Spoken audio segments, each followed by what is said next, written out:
Good afternoon, ladies and gentlemen, and welcome to Kansas City, the Municipal Auditorium in beautiful downtown Kansas City, Missouri. It is a round of 16 matchup in the 85th Annual Men's Basketball NAIA National Championship. I am Jason Griefer. Great to have you here with us. It is the 3-seed Georgetown Tigers taking on the 2-seed Lions of Langston University out of Oklahoma. Starting lineups will be coming here in just a moment. Let's take a look at the bracket as it stands right now in the Dewar quadrant. Georgetown at the bottom, as you see it, 28-5 on the season, taking on Langston.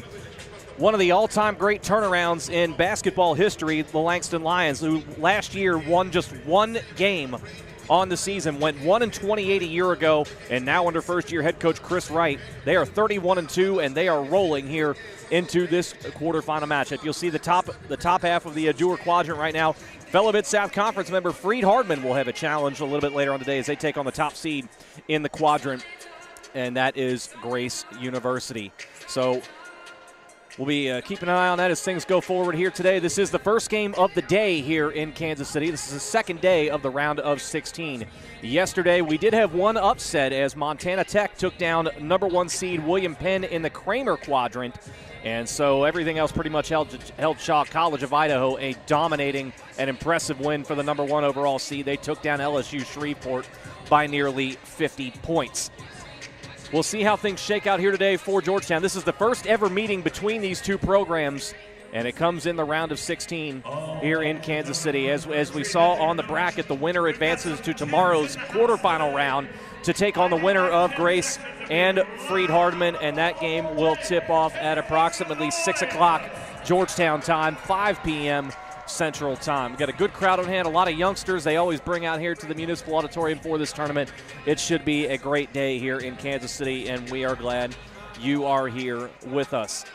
Let's take a look at the starting lineup here for the Georgetown Tigers on the day. Pretty standard fare, one change for the Tigers. Kyron Jones back into the starting lineup, replacing Tay Dozier, who will be coming off the bench here in this one. He was a little banged up in the opening round win over Lourdes, did not play in the second round thriller against Indiana Wesleyan, and so Dozier will come off the bench. Kyron Jones back into the starting lineup for the Tigers here today. Everything else, as you see, pretty standard fare for the Tigers. Cam Brooks-Harris, Jake Omer, Jaquay Wales, and also Drew Lamont, who had a big second half in Georgetown's win over Indiana Wesleyan in the second round of the tournament.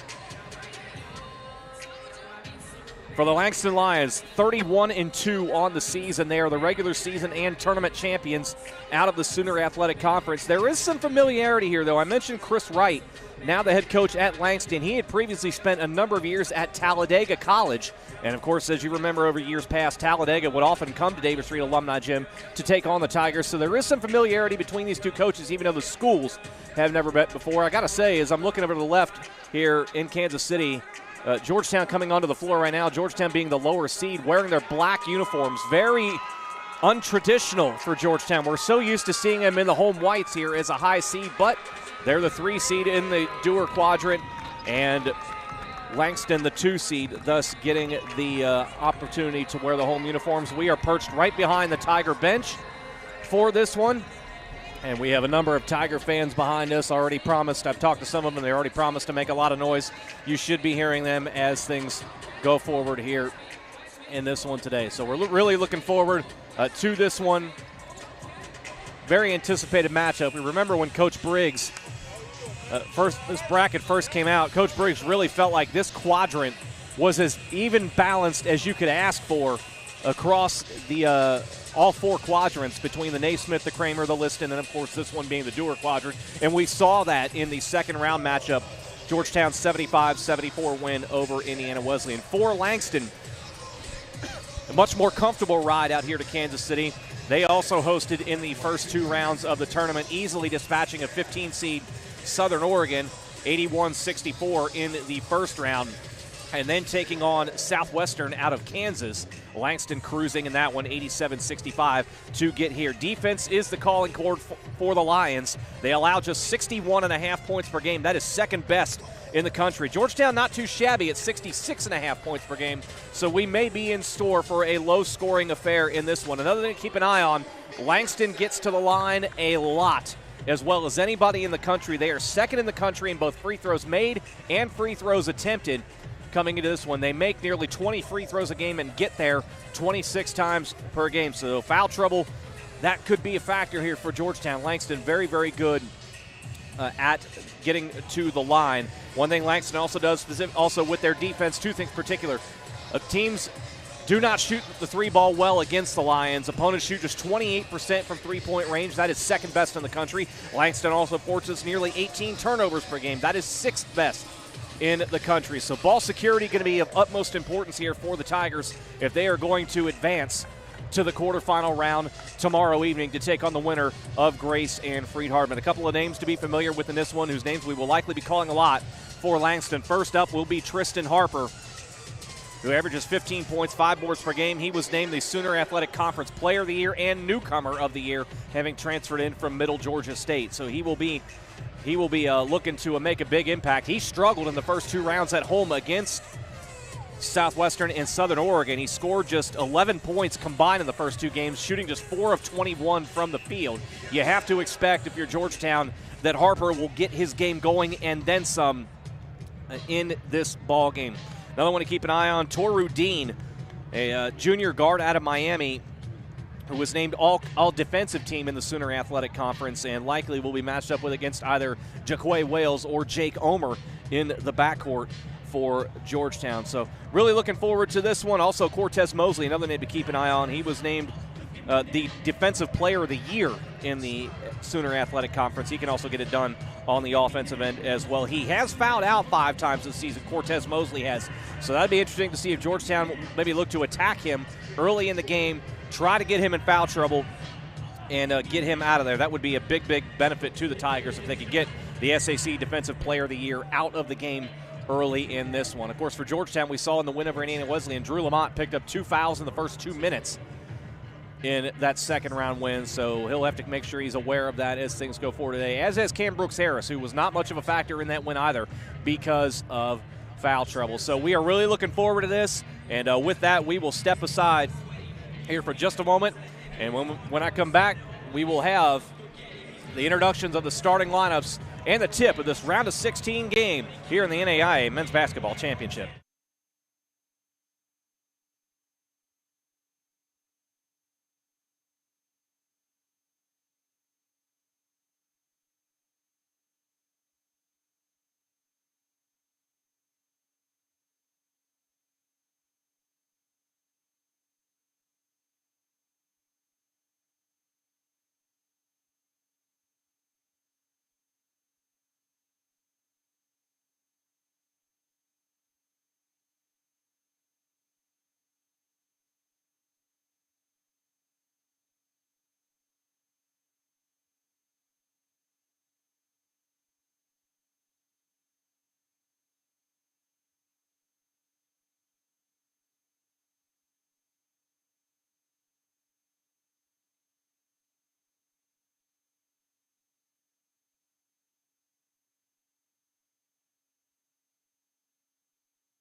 Welcome back to Kansas City as we are just about set for this round of 16 matchup, one of the more highly anticipated round of 16 matchups in this tournament. Georgetown taking on Langston.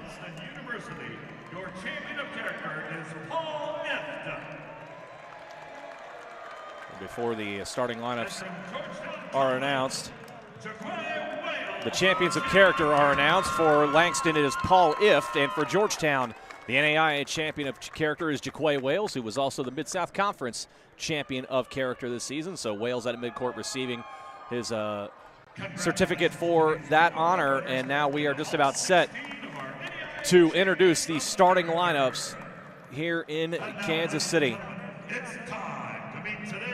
Once again, your starting lineup for the Georgetown Tigers, 28-5 on the season.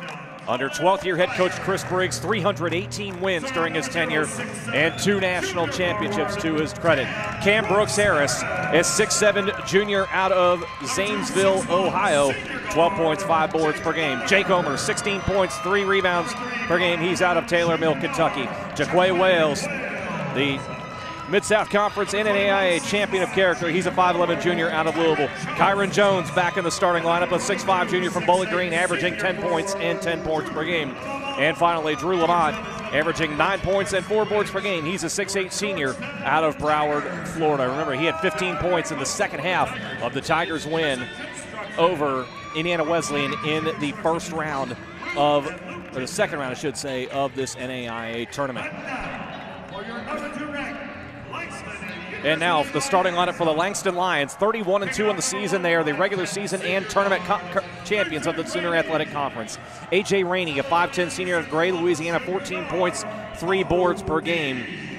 Toru Dean, I mentioned him earlier, a 6-foot guard out of Miami, Florida, 10 points and 4 boards per game. Third team all SAC. Tristan Harper, the SAC Player of the Year, 15 points, 5 boards per game. He wears number 10. Cortez Mosley, the SAC Defensive Player of the Year, 11 points, 5 boards per game. He is out of Peoria, Illinois, 6'5".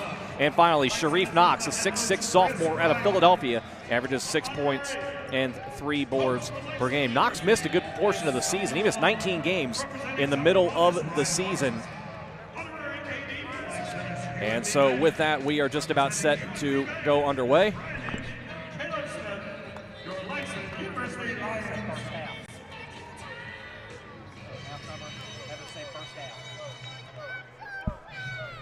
We are just about set to go. Again, this is an audio-only broadcast, so you'll have the scoreboard and everything that we need up to date here on the screen as is. Per NAIA regulations, host schools not allowed to do video out here in Kansas City. Georgetown wearing the black uniforms with orange letters, numbers, and white trim. Langston in the home white uniforms, orange letters and numbers with navy blue trim. It'll be Knox and Drew Lamont to tap it up, and this game is underway with Langston having the opening possession. And they'll set up on coming left to right directly in front of us. A weave action with Dean out at the front being defended by Omer. Georgetown in a customary man-to-man. This is Dean. Now Lamont switches to him. Dean stops at the elbow to the far side. Harper thinking about a 3. Now drives inside on Jones. Bounce feed inside to Knox. Knox working through. Has his attempt blocked away by Lamont. Knox gets it back. Second effort off the window. No good. And it's chased down by Dean. And a 20-second shot clock for Langston. Dean driving down the lane against Omer, bobbled it, lost it, back out to Mosley. Mosley stop at the elbow to Rainey. Contested 3 is no good, and Lamont has it off to Jake Omer, and Georgetown comes down for the first possession for the Tigers. 19-10 to go in the first half. Omer thinking about the 3, doesn't take it, going to back down Rainey, and a kick it to the near side corner to Jones. Jones back to Omer, being harassed by Rainey all the way out near the timeline. 15 to shoot, 1 minute into the game. Good screen. Omer driving left side. His shot is rejected out of bounds by Knox. It'll stay with Georgetown with 11 seconds to shoot. And Chris Briggs directly in front of us calls out a play for the inbound. Chris Briggs in his 12th season in Georgetown. Wales on the baseline into Cam Brooks Harris. Quick 3 off the release. Hits the top of the backboard, and it's going over to Langston. Good look for Brooks, just a little too far in that corner. And the ball is over to the Lions, so each team coming up empty on their opening trip.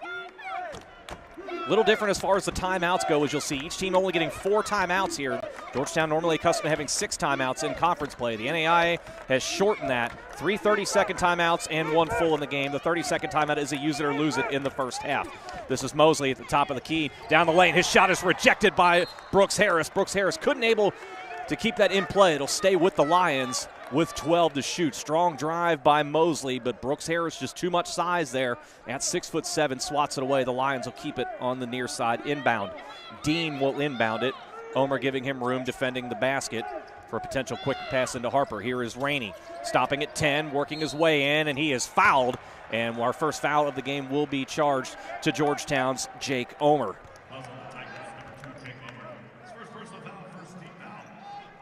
And so it'll send A.J. Rainey to the line. He's a 73% shooter on the season from the line.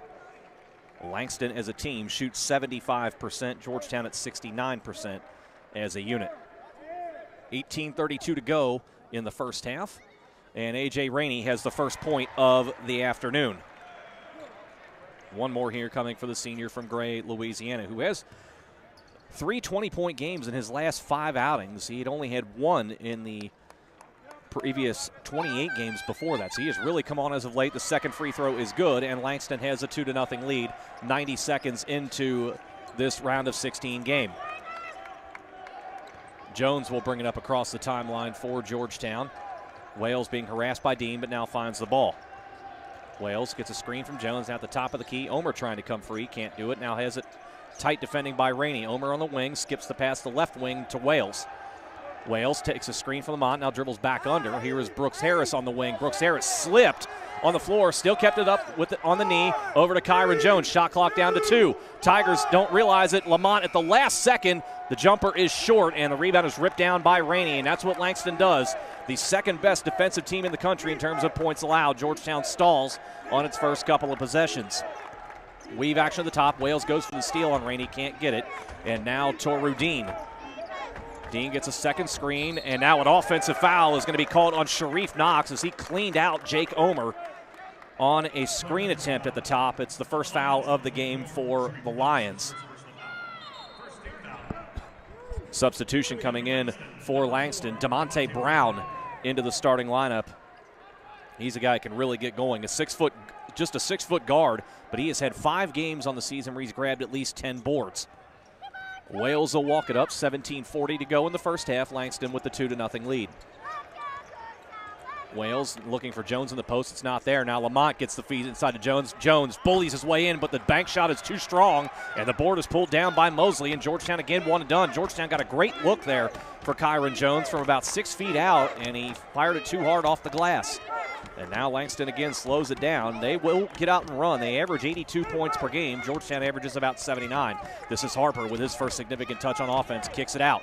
Extra pass, far side. DeMonte Brown's 3 is no good. Kyron Jones with the board.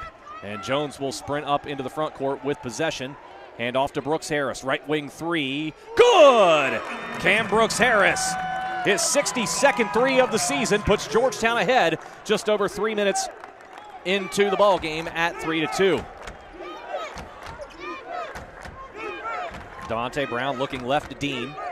Dean being defended by Omer. Mosley straight away trying to crossover move on Lamont. Hesitation move. Lamont holding his ground. Tough 10-footer. Great defense by Lamont, and Mosley comes up short, and Lamont and Mosley talking to each other the entire way. On the other side, Omer driving down the left side. He is fouled by Dean, and that is a big foul early for Georgetown and Langston as Toru Dean, all defensive player, picks up his first. Anthony White checks in for Langston. His 4th straight game coming off the bench. He had been a starter most of the season.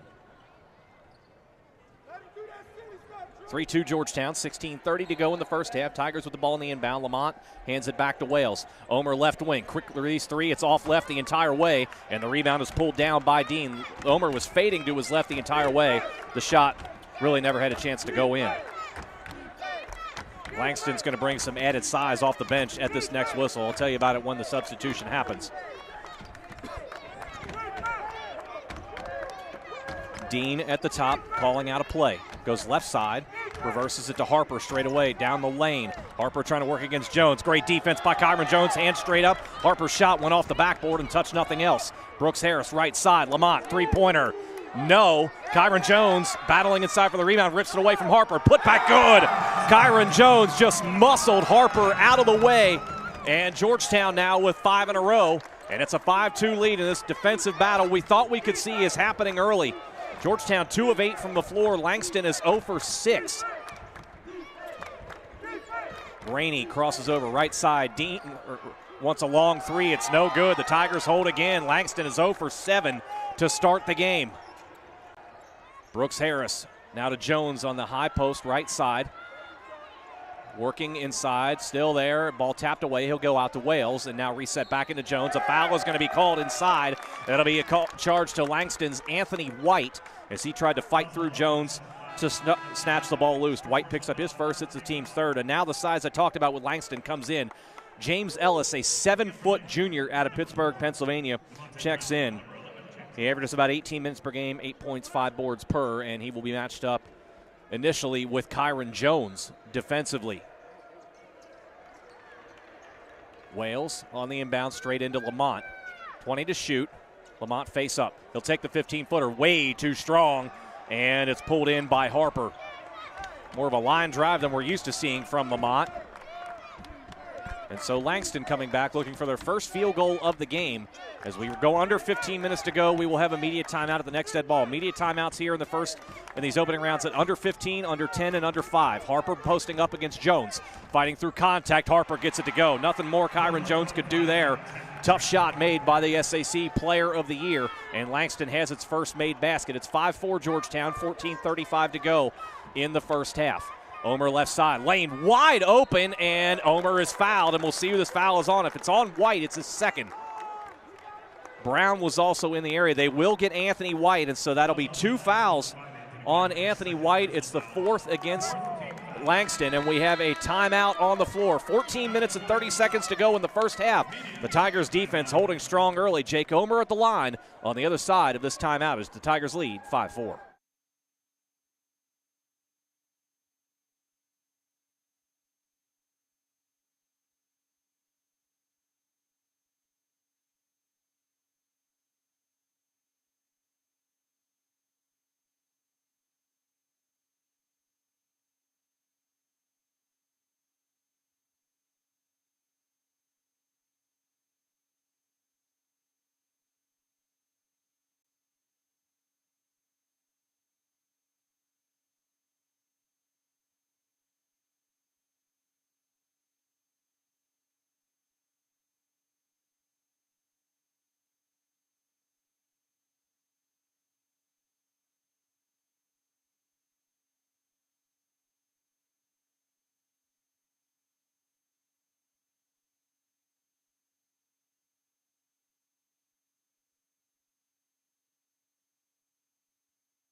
Back here in Kansas City, defense ruling the day thus far as Georgetown and Langston are combined 3 of 17 from the field to start. Georgetown has a 5-4 lead, 14:30 to go in the first half. Jake Omer about to step to the line for 2. He was fouled by Anthony White before the timeout. That is the second foul on Anthony White. Likely won't see him much more in this half. Jake Omer will step to the line. He is a 77% foul shooter on the season. Omer with his customary 3 dribbles. And the first free throw rolls off. Omer has been a bit up and down this season by his standards from the foul line. He'll try to at least capitalize on the second and put the Tigers ahead by 2. That free throw is off, so Omer goes 0 for 2 at the line, and so Langston comes down the floor looking to take the lead once more as Dean brings it across the front court. Now Brown at the top as Langston continues to run that weave action out deep. Brooks Harris nearly had a steal. Dean right side. This is Tristan Harper driving with that left hand into a double team. Tough shot, no. Rebound inside. Ellis had it for a moment, regathers and puts it in. That's the 7-footer. James Ellis, just too much size as he as he outfought Jones and Wales for the rebound, and Langston has a 6-5 lead 6 minutes in. Homer on the right wing gets a screen from Jones. Deep three, good. Jake Omer got space there, got his feet set, and bombs away, and Jake Omer is on the board. It is the second three for the Tigers, and Georgetown back in the lead at 8-6. Georgetown 2 for 5 from three-point range thus far. If they can stay at that 40% pace, they're going to have a real good opportunity to win this ball game. Harper at the top, stopping at the foul line, nowhere to go. Kicks it back to Dean, top of the circle. Dean left side, crossing over, beautiful move on overhead fake, right wing. Mosley, three wide open, no good, and then Wales has the board. Langston is now 0 for 4 from three-point range. Omer in transition, tough shot the glass. Jones with the follow, no. Kyron Jones' second effort, and a foul is called on the rebound attempt. It'll be against Langston, and I think they're going to get DeMonte Brown with it. I'll wait for the official call, but it looked like it was Brown, and it will be DeMonte Brown, and so that's his first foul, and it's already 5 team fouls against Langston. Georgetown will send Rashad Bishop into the game for the first time. He'll replace Drew Lamont. A.J. Rainey back in for the Lions. Rainey going to match up with Jake Omer. So Georgetown with an end line inbound, and Wales will take it. 13:09 to go in the first half. Georgetown with the 8-6 lead. Fake the lob, and we're going to have an offensive foul as Rashad Bishop got caught on a moving screen trying to set the play for Brooks Harris lob at the rim, and so Bishop comes in and immediately picks up a foul, and Georgetown turns it over as Knox returns for the Lions, replacing Harper. So back to Langston, the basketball goes. All the way out near the timeline, the handoff, Mosley nearly stepped on that midcourt line. Rainey, ball reversal left side to Dean, looking for Mosley to flash through. He does, but he'll post up now against Brooks Harris to the top of the key. Knox, a wide open three. It is short, and Jones pulls down the board. Langston 0 for 5 from three-point range. Brooks Harris takes a handoff from Jones, works to the right side against Dean. A little crossover action between the legs. Brooks Harris right side, and Knox is going to get called for a reach-in, and that's going to be 2 fouls on Sharif Knox. And so foul trouble already mounting for the Lions here. That's their 6th. And now Anthony White comes back in with 2 fouls as Knox will go out. So Coach Wright really rolling the dice here with Anthony White. And if I'm Georgetown, I look to attack him quickly. And now we've got a foul on before the inbound as Rainey just bear hugged Jake Omer. And that's Rainey's first, and that's the 7th team foul. And so Georgetown is now in the bonus. And Jake Omer will go to the line for a 1-and-1. So with 12:34 to go in the first half, the Tigers are shooting free throws the rest of the way. Omer came up empty on his previous trip. This free throw is good, and Omer will earn the bonus. One more coming for the senior from Scott High School. And it rattles in. So Omer with 5. And Georgetown with a 10-6 lead. 12:30 to go in the half. Ellis at top of the key, right wing to White, who has those 2 fouls. Rainey at the top. Ellis working those circles. Now Mosley left side into the far corner. A three-pointer not there as Brooks Harris closed out strong on White. Harper getting ready to come back in for the Lions. Deep three in that far side is good as White knocks it down. Brooks Harris left White, and White knocked it down. That's a guy you can't leave. That's the 67th three-pointer of the season for White, and Langston within 1. Bishop on the far side, 15-footer, no good, and Rainey pulls it down and eventually secures the board. Not sure that's the shot Georgetown wants early in the possession. Bishop can hit that 15-footer, but I think he was even a little surprised that he was given that opportunity to take it. Now Langston has it under 12 minutes to go in the half. Mosley posting up on Kyron Jones, now faces up. Mosley trying to use his strength there. That's not going to happen, but they're going to get Jones with the slightest of a forearm against Mosley. We've seen more contact already let go in this game than what was called there. It's the first on Jones and the 3rd against Georgetown as Tristan Harper returns for the Lions, replacing the 7-footer James Ellis. And now Georgetown will have Tay Dozier back in to the fray And back in action in this tournament, he replaces Cam Brooks-Harris. It's a big lift for Georgetown to get a ball handler with size in Dozier. Dean to inbound into the far corner to White, and now left wing, and now it's reset all the way to near midcourt with Rainey. Rainey gets a screen from Harper. Harper pops out to the three-point line. Jones closes. Harper with the left-hand dribble inside, and another foul is called, and that's going to be 2 fouls on Kyron Jones. 2 fouls in a matter of seconds, and Kyron Jones is going to have to sit here as the coaching staff lets Chris Briggs know that that's 2 on Jones. That's going to bring Tommy Thomas off the bench, who did not play in the first 2 games of this tournament. Tristan Harper at the line. He is an 80% foul shooter. First free throw rolls off. And so Thomas now comes in for Kyron Jones. So Georgetown going to rely right now on a gang effort to rebound. It'll be predominantly Rashad Bishop at the moment, but the Tigers are going to need some help from Dozier and Thomas, with Jones likely to sit the rest of the half with 2 fouls. Chris Briggs usually does not like to put a man back in with 2 as Harper hits the second. We are tied at 10. Wales will bring it up into the front court. 11 minutes, 20 seconds to go in the first half. Wales patient at the top.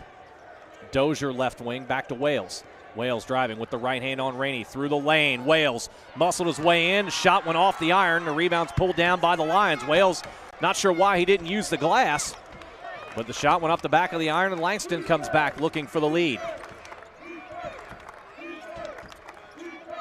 Rainey out to the top. Wales chasing him to the timeline. A screen from Harper is coming. Wales chasing Rainey away from that. Now Thomas switches on to Rainey. 10 seconds to shoot. Rainey against Thomas, right side. The jump shot is not there. It's passed away at the last second. Harper with the mismatch inside, off the glass, and banks it home.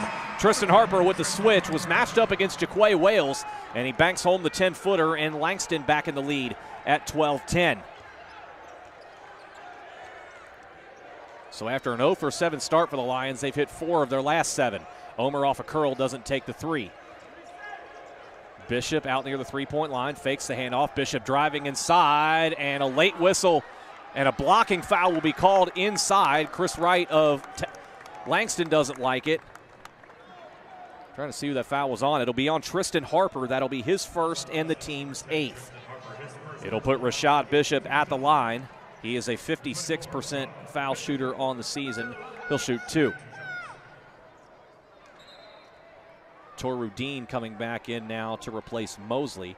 And so right now for the Lions, you have Knox with 2 fouls, White with 2 fouls, Harper with 1, Rainey and Dean and Brown also with 1 each.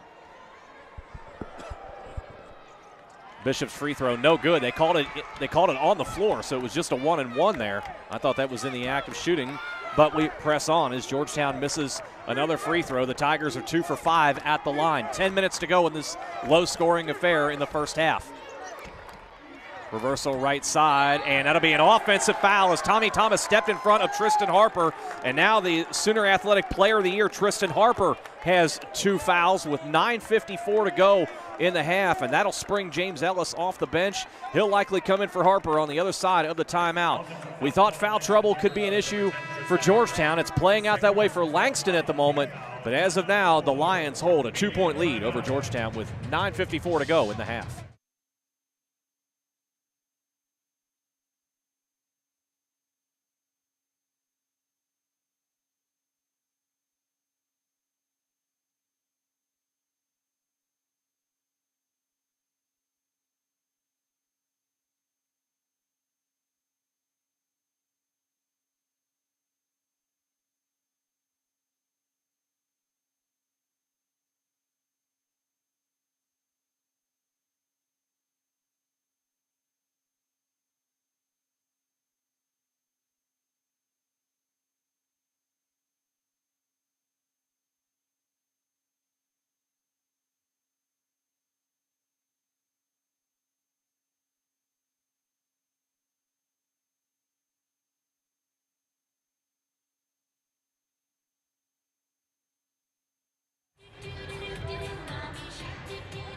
You can hear the Baby Shark song being played. Of course, we have a lot of elementary school kids in attendance, and the NAIA does this every year out in Kansas City. They always bring a large group of youngsters out to the tournament. It gives really an added boost of energy into the arena here in Municipal Auditorium in Kansas City, and so they'll get that song going to get the youngsters up and going, and they get treated to a whole day here. They get lunch provided for them. They get free tickets to come in and watch some basketball. So they've been treated to a defensive battle thus far in this one as Langston leads Georgetown 12-10 with 9:54 to go in the first half. The Tigers thus far on the day just 1 for 9 inside the three-point line. And that's where that interior size of Langston has been a factor thus far. Jaquay Wales takes it across the front court line, being defended by Dean. Bishop sets a screen. Wales inside. Floater from 10. Rolls off. And the rebound pulled down by Ellis. And Wales thus far in the game is 0 for 2. Langston continuing to run that weave all the way out near the midcourt line. Right side, DeMonte Brown cut off at the top of the key by Thomas. Now Dean driving inside, and Jake Omer draws an offensive foul on Toru Dean, and that is 2 fouls on Dean. And so now Dean, White, Harper, and Knox all with 2 fouls for the Lions. And I think Chris Briggs drawing on the experience of coaching against Chris Wright when Wright was at Talladega, knowing a lot of straight line drives, and Georgetown stepping in front and taking the charges. Drew Lamont set to come back in. Omer off the screen, top of the key 3. It's off to the right the entire way. And again, Omer not getting his feet set there. Had plenty of time to do it off of a solid screen from Bishop. Dean in the front court stays in with the 2 fouls. And at some point, Langston's just going to have to roll with it and trust their guys not to pick up a third. Dean straight away, 12 to shoot. Now gives off to Rainey, being defended by Wales. Ellis comes for the screen. Rainey right down Broadway, kicks it to the right side. A three-pointer. Brown is off the mark, and Bishop pulls down the board. Langston now 1 for 7 from three-point range. 8:35 to go in the first half. Tommy Thomas down the lane. Lost on the way up. It still found its way in. Tommy Thomas on the board, and we're tied at 12.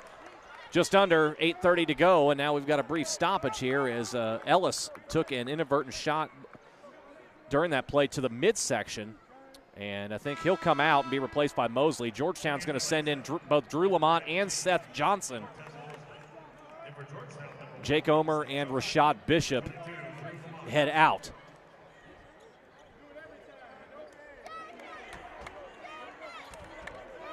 Langston walking the ball up the floor. Dean in possession. He'll be checked by Seth Johnson on this possession. Left side, just patient with the dribble. Rainey now trying to get to Mosley in the high post, posting up against Thomas. Inside, Thomas stays down. Mosley banks it home.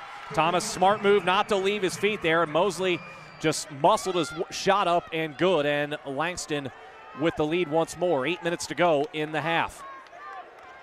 Dozier with the ball. Crosses over, kicks it out. Lamont, 3, good closeout by White. Lamont could not fire. He'll dribble left side, hand off to Wales. Lamont now posting up on the smaller Anthony White. And if I'm Lamont, I'd bully him down there to the rim. That's exactly what happened. And now a late whistle and an offensive foul is going to be called way late after the play happened. I don't disagree with the call there. You can make the argument, and Chris Briggs is trying to make the argument that White flopped on the play. I'm looking at the replay there right now. There was certainly contact, but White sold it more than enough. The foul call, though, came way late in the process as Lamont had already dribbled it off his foot and Langston was headed the other way. So first foul on Drew Lamont and the 5th against Georgetown.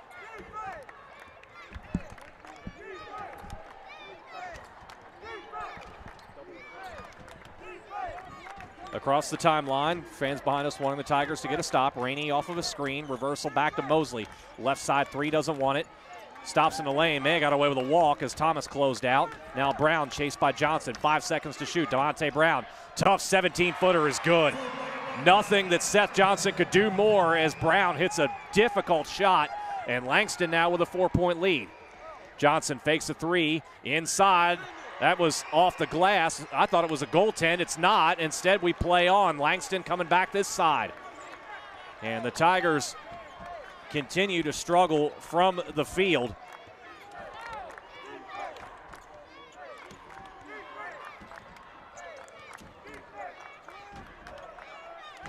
Langston setting up, Ellis left elbow, across the way. And now a foul is going to be called inside, and foul's really starting to rack up now for Georgetown as Seth Johnson picks up his first. It's the team 6. Cam Brooks-Harris back in for Georgetown. And I think you could make the point here, this is the Langston coaching staff kind of getting ahead of the officials, seeing the foul disparity, and now we're starting to see a few in a row called against the Tigers as Brooks-Harris returns, replacing Seth Johnson. 16-12, Langston with the lead. 6:36 to go in the half.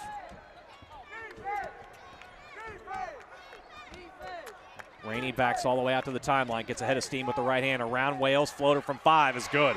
Blew right by Jaquay Wales, and that was too easy for A.J. Rainey. His first field goal, and all of a sudden, Langston now with 8 in a row. They have a 6-point lead with 6:15 to go in the half. Now an offensive foul as Cam Brooks-Harris, with the slightest touch I have ever seen on a player, gets called for an offensive foul, and Chris Briggs is not happy, and I can't blame him. The slightest touch draws an offensive foul. It's now the 7th foul against Georgetown and the first against Harris, who struggled with fouls against Indiana Wesleyan. And so now Langston will be shooting free throws the rest of the way.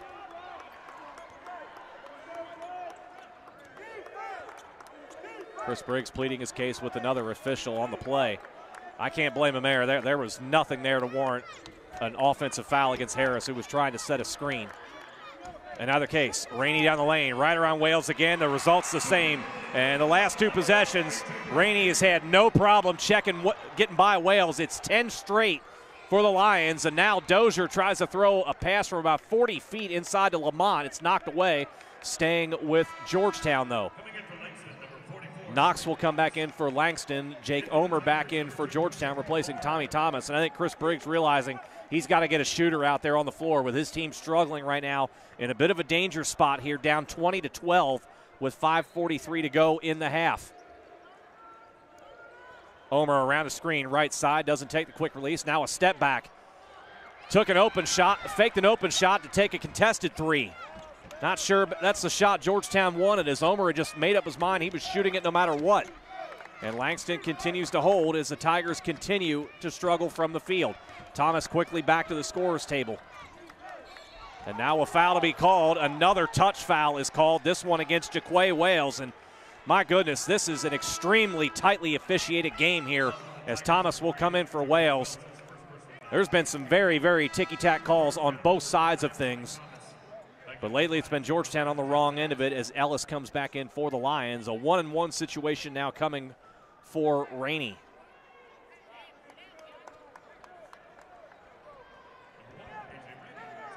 Rainey's 2 for 2 today from the line. He has 6 points in total.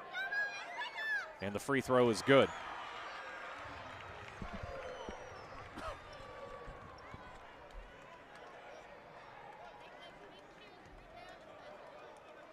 Georgetown has not scored in over 3 minutes as Rainey hits the second.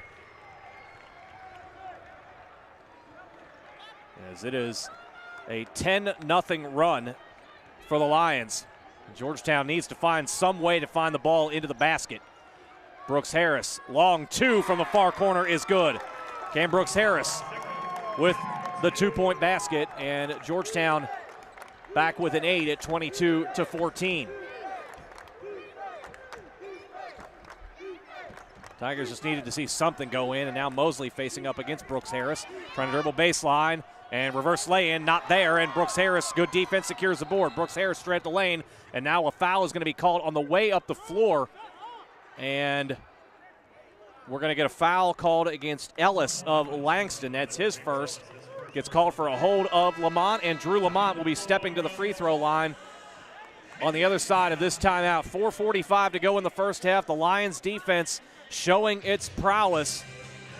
Georgetown just 5 of 19 from the field and trailing 22-14.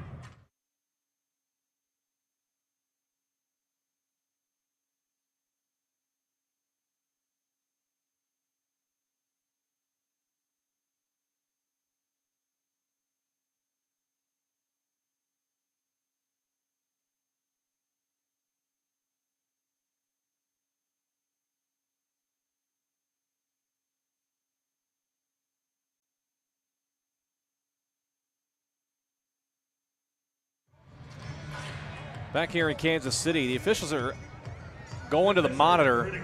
I'm not sure what they're seeing. I know going up the floor, both Lamont and Ellis were doing some talking back and forth there. But again, the officials going to the far side to look at a replay review of something. Again, I'm not sure what that is. I didn't see anything there between those two that looked out of order in any way.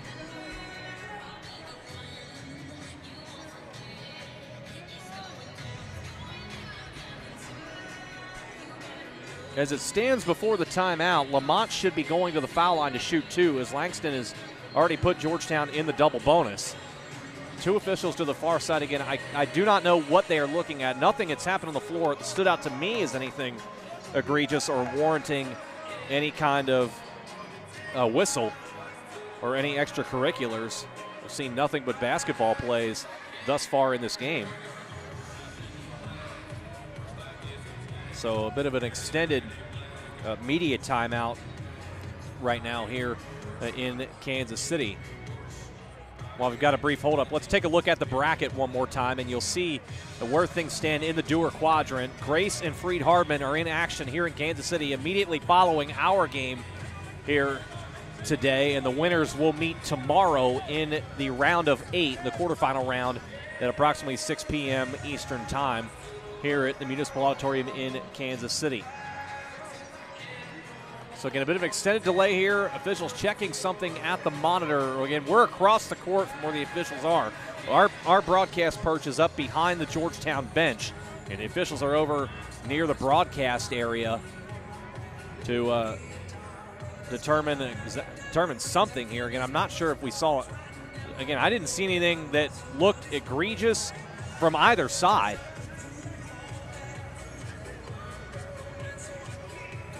And now the officials gathering in midcourt to have a conversation. And again, now a different official is going to go over and look at the monitor. So again, two officials at the monitor. I'll step aside once again and hopefully have a resolution momentarily here as Langston leads Georgetown 22-14, 4:45 to go in the first half of this round of 16 ballgame.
Okay, so we've just gotten some clarification. The foul on James Ellis coming down the floor as he was running alongside Drew Lamont has been upgraded to a flagrant 1 foul. Again, I didn't see exactly what happened there, but in either case, the officials have upgraded to an F1 for Ellis. That'll put Georgetown at the line to shoot 2 free throws, and the Tigers will retain possession. Again, they were running up the floor. I was shielded from the view of what happened between the two. But nevertheless, the replay review down here courtside had a better look at the exchange between Ellis and Lamont. And so a flagrant one charge to James Ellis. And that'll put Drew Lamont at the line to shoot 2 free throws by himself. And then Georgetown will also retain possession on the other side of the free throws. Lamont at the line on the year, 76%. And right now standing all by his lonesome at the charity stripe as first one is well short, and Georgetown continues to struggle with the foul shooting. It was an issue in the first tournament game against Lourdes, in which Georgetown went 12 of 25 from the floor. Today the Tigers are 2 for 6. Lamont does hit the second for his first point. And now Georgetown will get possession at three-quarter court. 22-15, Georgetown trailing Langston, 4:45 to go in the first half. Dozier will bring it up right now with Wales on the bench. Georgetown has Dozier, Lamont, Thomas, Brooks Harris, and Omer in the game. Lamont at the top of the key, trying to go backdoor to Thomas. Beautiful pass, but Thomas missed the lay-in. Might have been blocked from behind. Thomas got it back. Down low, Dozier all alone, and Dozier will slam it down. Langston was headed the other way, and they forgot about 11 in black, and Tay Dozier with the slam. So Georgetown gets 3 points out of the flagrant one foul against Ellis. 22-17 with 4:15 to go. Left wing, Mosley with it, defended by Lamont. Crosses back to his left, working that left block. He's been there a lot today. Now Brown, jump pass out to the far side to Rainey. Baseline pass to Mosley. He's rejected by Lamont. And Georgetown will come in transition. Brooks Harris shuffles the pass right side. Omer fakes, lets a man go by. Down the lane, scoop shot. Good! Jake Omer, beautiful fake on the 3, wide open, and the teardrop is good. And now the Tigers, with 7 in a row, are right back within a possession. Under 4 to go in the half. Rainey will take a long 3, well short. A bad shot from Rainey. Lamont clears the board. Georgetown can get within 1 or tie. Dozier left side. He'll go for the 3. No, and that is not Dozier's specialty. He's made just 10 3-pointers on the season. Would have been better served to drive to the rim as nobody was in the paint. This side, Brown tries a 3. It's not there. Omer has the board. Omer will jog it into the front court. Gets a screen from Brooks Harris down the lane. Omer, scoop shot is not there. Well defended inside, and White has it.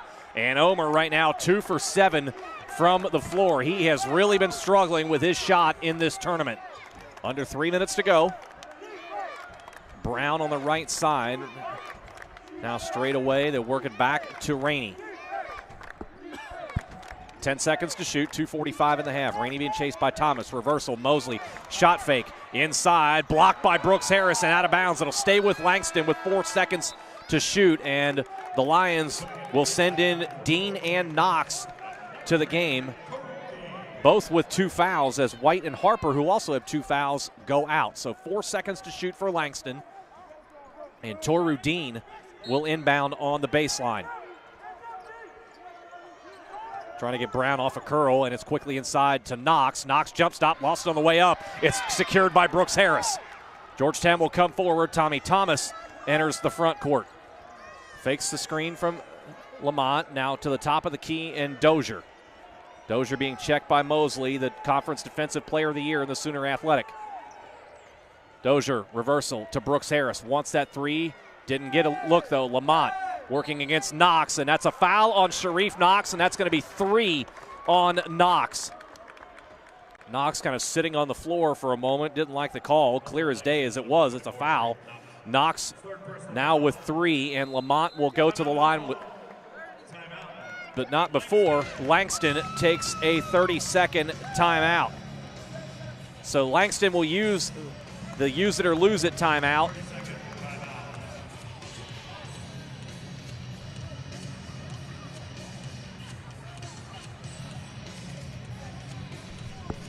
Drew Lamont about to step to the line, and really this timeout more than anything else, I think Chris Wright for Langston trying to work the officials a little bit more, as he's not even with his team at the moment out of this 30-second timeout. He's letting his assistants handle the job there. And he's still working the officials. Again, not even talking to his team. He's letting his assistants handle that. But it should be Drew Lamont coming out of this to step to the line to shoot 2 free throws, as Langston has long been over the 10-foul double bonus limit. Georgetown, meanwhile, as you see on your screen, with 8 fouls thus far. Georgetown still with its full allotment of 4 timeouts. We do expect Chris Briggs to call a 30-second timeout at some point in this half. It's a use it or lose it timeout here anyway, so he'll go ahead and take it at some point here. Drew Lamont will step to the line. He's 1 for 2 so far on the day, his only point at the line. The free throw is short again. Lamont not using his legs at all in any of these 3 free throw attempts, and Georgetown continues to struggle from the line, just 3 out of 7.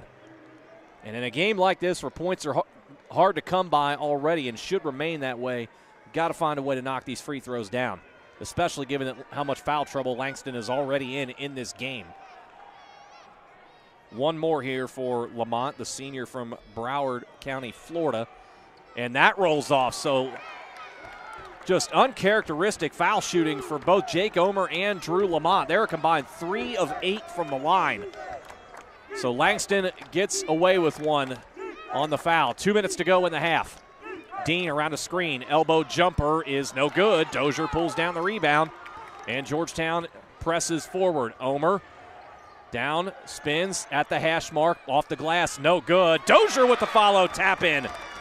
Tate Dozier crashing the glass. He now has 4, and it's now 9 straight for Georgetown, and a 22-21 lead for the Tigers, as Langston has now not scored in over 4 minutes of game action. Ellis will take a long 3. It's no good. He is just 5 of 18 on the year. Georgetown clears the board. Thomas into the front court with the right-hand dribble down the lane. Right-hand hook is good. Tommy Thomas puts Georgetown in the lead. It's 11 straight for the Tigers.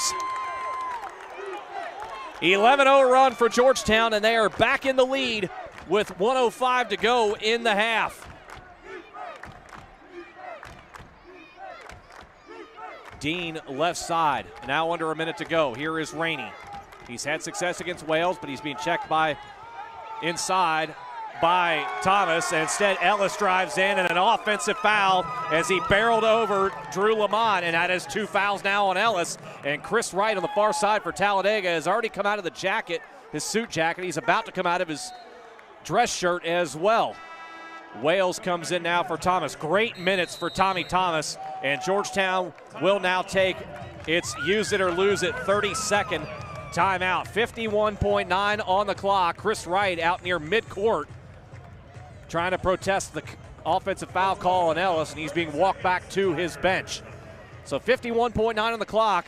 Step aside for just a brief pause. Georgetown looking to add to its 11-0 run.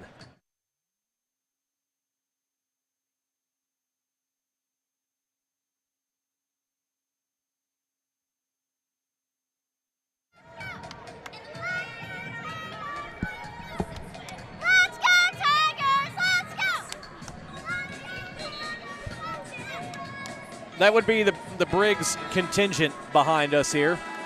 Chris Briggs' daughters, Regan and Delaney, making sure everybody knows their presence is being felt here in Kansas City. And they're spurring on this Georgetown contingent that is here in Kansas City and spurring on the Tigers right now. 11 straight for Georgetown. And you've got to go all the way back to the 5:23 mark of the first half to find the last Langston point. So 4 minutes and 32 seconds without points for the Lions. Omer dribbles into the front court with the Tigers looking to build on this 1-point lead. Shuffling action. Omer on a backdoor cut. Beautiful feed from Lamont and puts it in. They fake the curl out wide. And now a whistle after the play. And now Jake Omer has had something to say after the play, and Jake Omer has been teed up.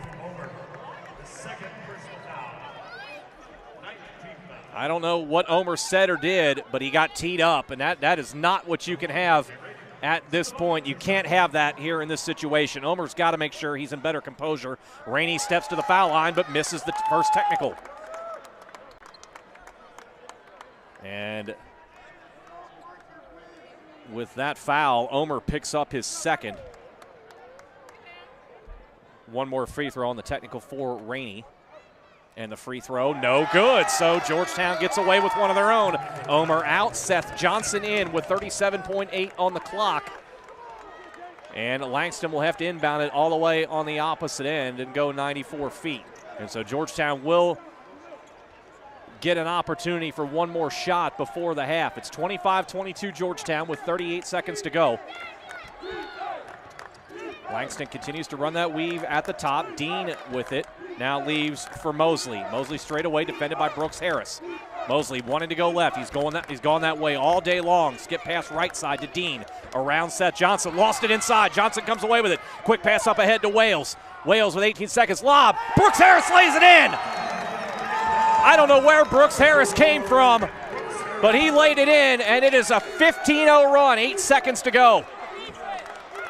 Rainey working against Wales. A step back. Good challenge from Johnson. Threes off the iron to the far side. The last three-point attempt is no good. It will not count. And what a defensive stand at the end of the half for the Georgetown Tigers as they outscore Langston 15-0 over the final 5 minutes and 23 seconds of the half to go into halftime. Here in Kansas City, it is Georgetown 27, Langston 22.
You're taking a look at the halftime stats right now, team stats overall. What you do not see on there is the 15-0 run that Georgetown went on over the final 5 minutes and 32 seconds of the first half to surge into the lead 27-22 at halftime. I'm Jason Griever.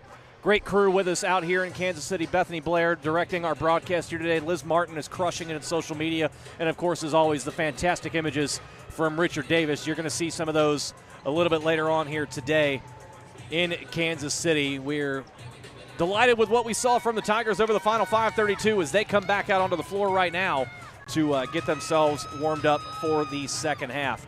Defense we thought would be the story in this ball game, and that has come to fruition.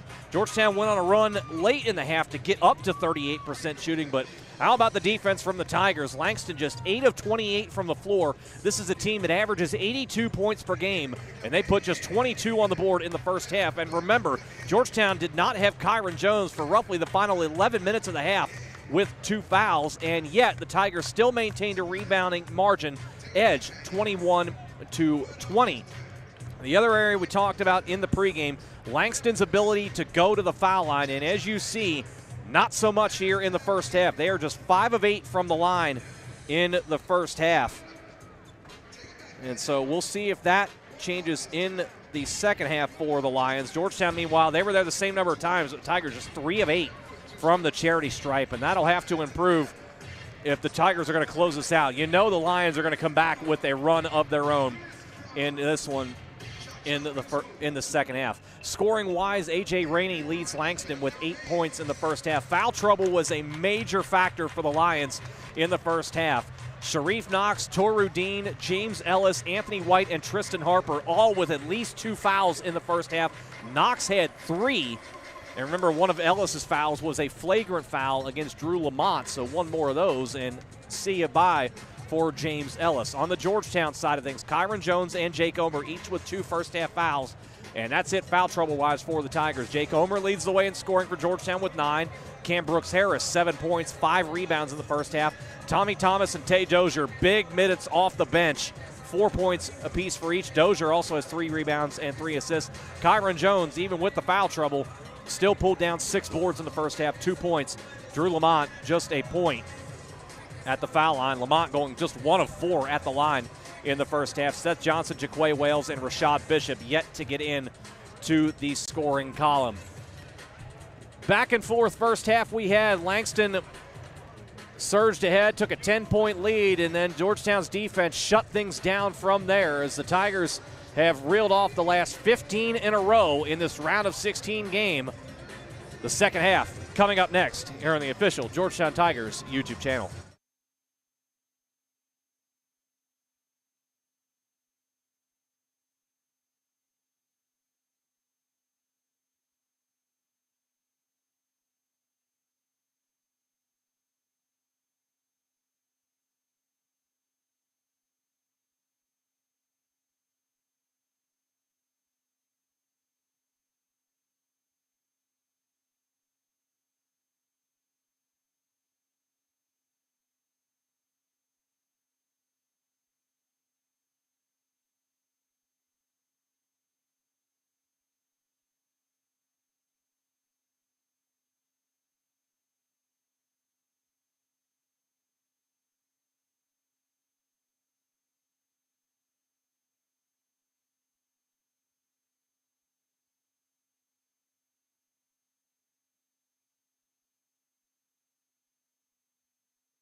We are just about to start the second half of this round of 16 matchup in the Dewar Quadrant, as Georgetown has a 5-point lead over Langston. The Tigers will have the same starting 5 to begin the second half. Brooks-Harris, Omer, Wales, Jones, and Lamont. Langston will make one change. James Ellis will start the second half in place of Sharif Knox, who had 3 first-half fouls.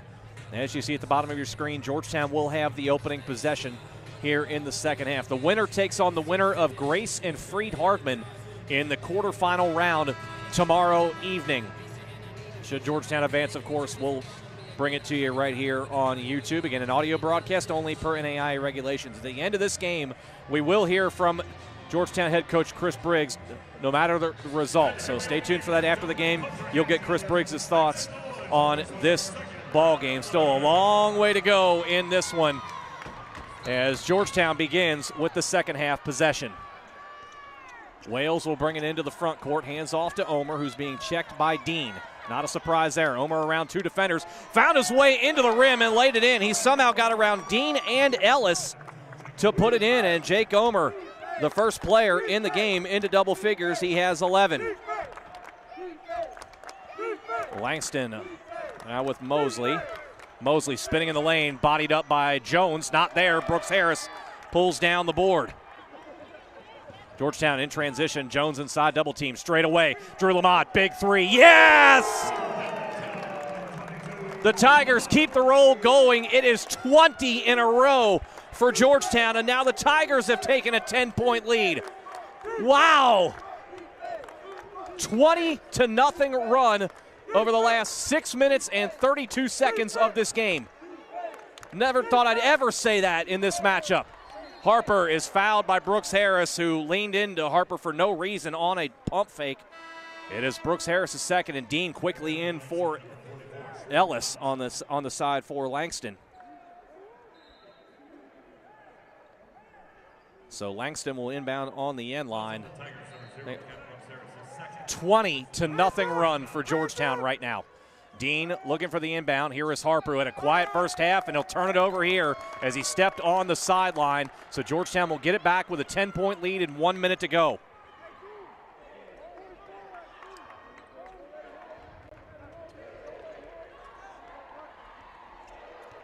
Wales crosses the timeline, hands off to Omer. Gets a screen from Jones at the top. Reversal back to Lamont, right side. Thought about a deep three and thought better of it. Jones inside, stripped by Rainey as he tried to rip through there. Rainey with the nice defensive play. And Georgetown has committed its fifth turnover. Inside, Dean going up, and a whistle. Not sure if they had a tie up there or a foul called.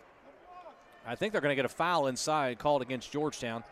It'll be against Cam Brooks Harris, and that is two quick ones for Brooks Harris, and now gives him 3 in the game.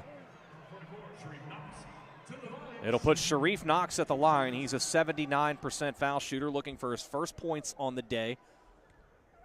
Knox, no points, no rebounds at this juncture. First free throw is good to snap a 20-0 run. 18:40 to go in the half, so over a 6-minute, 52-second stretch. 20 straight as Dean hits the second to get Langston within 8. 32-24 with 18:40 remaining in the ball game.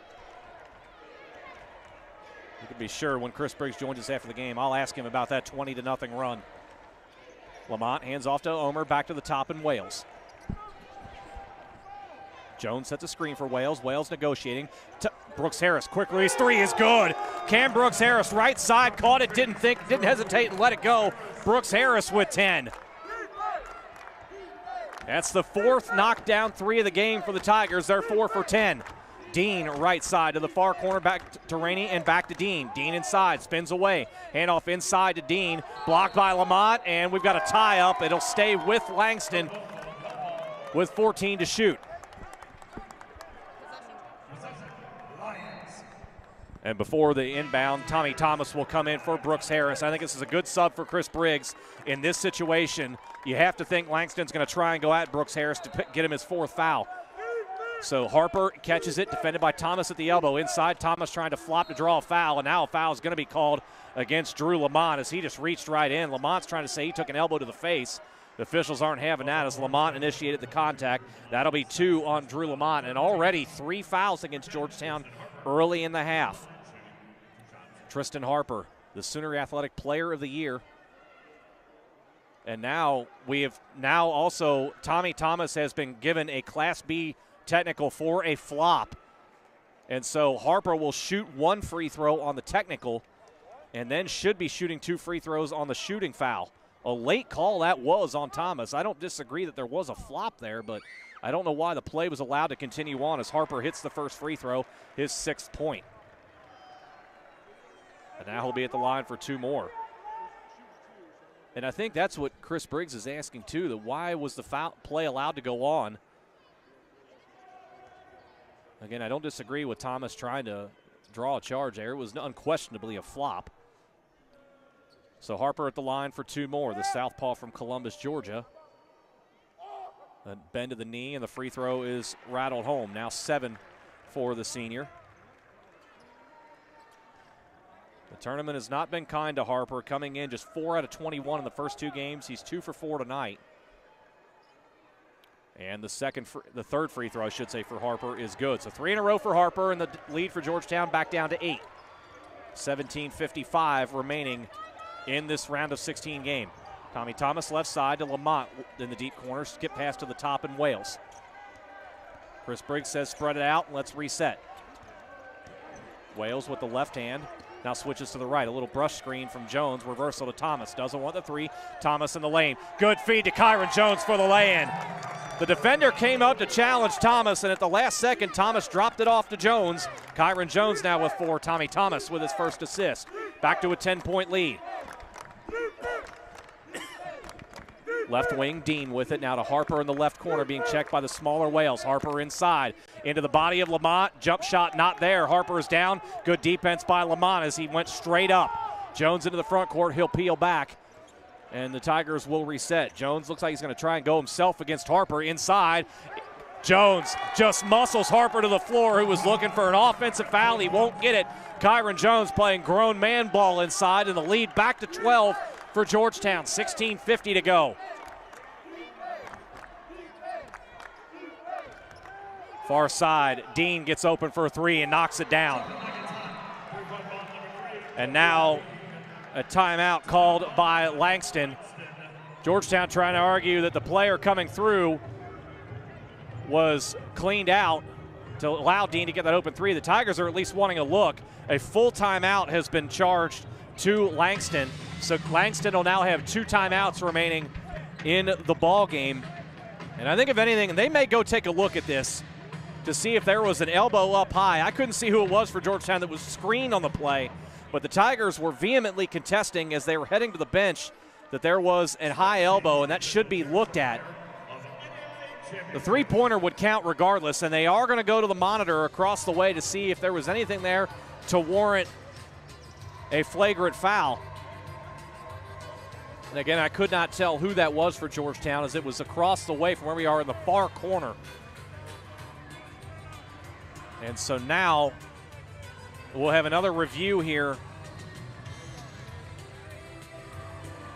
At least I believe we'll have another review here. It's going to take a moment to get the replay up across the way. And so the officials have told their teams just to stay in your huddles. So it'll be another extended timeout, if you will. But again, Langston with just 2 timeouts left. And the one they spent here was their 60-second timeout. So they'll have 2 30-second timeouts remaining the rest of the game. Georgetown, meanwhile, has 2 30s and 1 full. But again, the officials are going to try and pull up the replay across the way and see if there was indeed an elbow up high to the Georgetown player. And they're trying, I can see the monitor from here, the officials trying to get the video broadcast replay pulled back up to see. This is a big call here. This could be a big break for Georgetown if indeed that happens. Now, the officials also have to make sure they have a clear angle of what happened in order to determine things. But you're talking about a potential sequence here. It's going to be Georgetown basketball anyway, but the Tigers could potentially have an opportunity for 2 free throws plus the ball. So we'll wait and see what the call is here.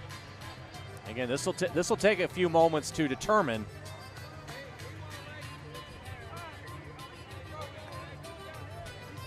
And now it looks like across the way from what I can see, the replay review has now been pulled up. We have 16 minutes and 42 seconds to go in the ball game. Georgetown has a 9-point lead after Toru Dean knocked down a 3-pointer, his first points of the day. They're looking at to see if there was indeed a potential elbow for a flagrant foul on a screen that allowed Dean to get free. quick review.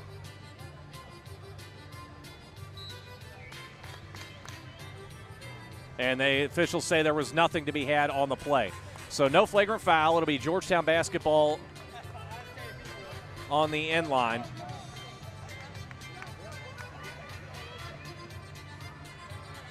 And now it looks like Langston will come with a little pressure in the backcourt, three-quarter court.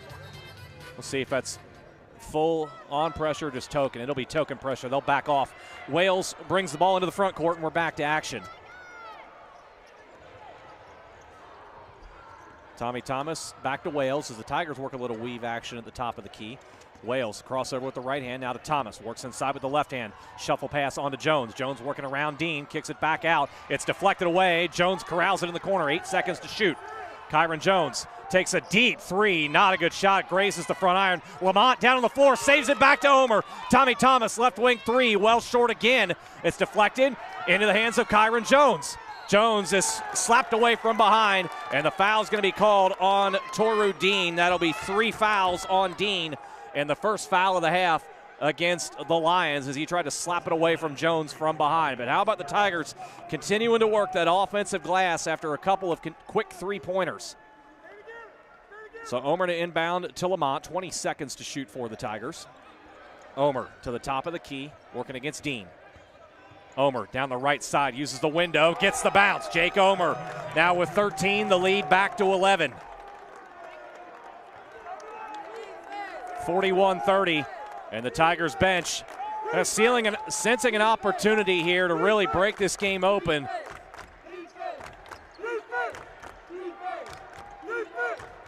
Dean at the top, right wing. Rainey thought about a three. Wales closed out strong. Now Rainey lost on his hip, has to pick up the dribble. Back to Dean at the midcourt line. 10 seconds to shoot.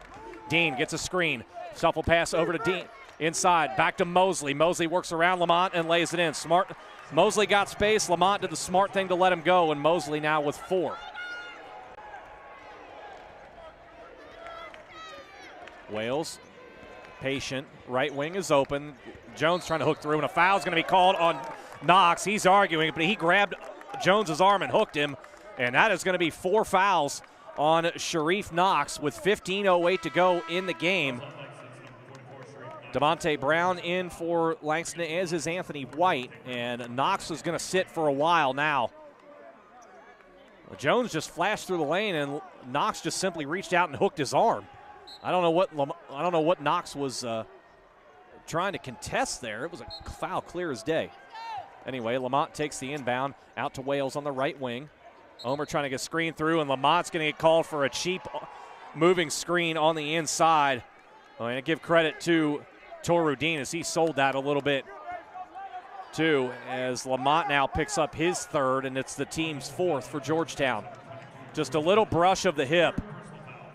It caused Dean to get some contact, and Dean went down, and Georgetown, they will send in Rashad Bishop, and Georgetown's going to get Lamont out here. And again, another smart move here from Chris Briggs to protect Lamont from his 4th foul. Lamont putting up his hands saying, what am I supposed to do? But as it stands, Lamont sits. 5 minutes into the second half, 9-point Georgetown lead. The weave action circles it back to Dean at the top of the key. He's defended by Thomas. Gets a screen from Harper. Dean inside, works all the way around to the far corner, and he's matched up against Bishop. Crossover around Bishop, and the lay-in is good. Beautiful move by Toru Dean as Bishop froze out on the perimeter, and Dean just blew right by him for the lay-in. Dean now with 5.5, and now the Langston fans starting to get back into this game. Jones, step back, long 2 is good. Kyron Jones taking it the entire way, bullseye on the 17-footer. Jones now with 6.5, 8 for the game. And Georgetown continues to keep Langston at distance for now. Georgetown all of a sudden up to 47% shooting in the game. Harper gets a look at an open 3 straight away, no good. Jones has the board for Georgetown, his 9th. And Omer hustles into the front court. Omer, left-hand dribble all the way through the lane. Omer right to the rim. No resistance inside for Langston. Omer now with 15, the lead again at 11 for Georgetown. We'll have a media timeout at the next dead ball. Left-hand dribble, White Back to Dean, and he gets called for a travel, trying to shimmy shake against Tommy Thomas. He turns it over. It's the 7th turnover for the Lions. Georgetown in command with 13:39 to go and looking to build on an 11-point lead.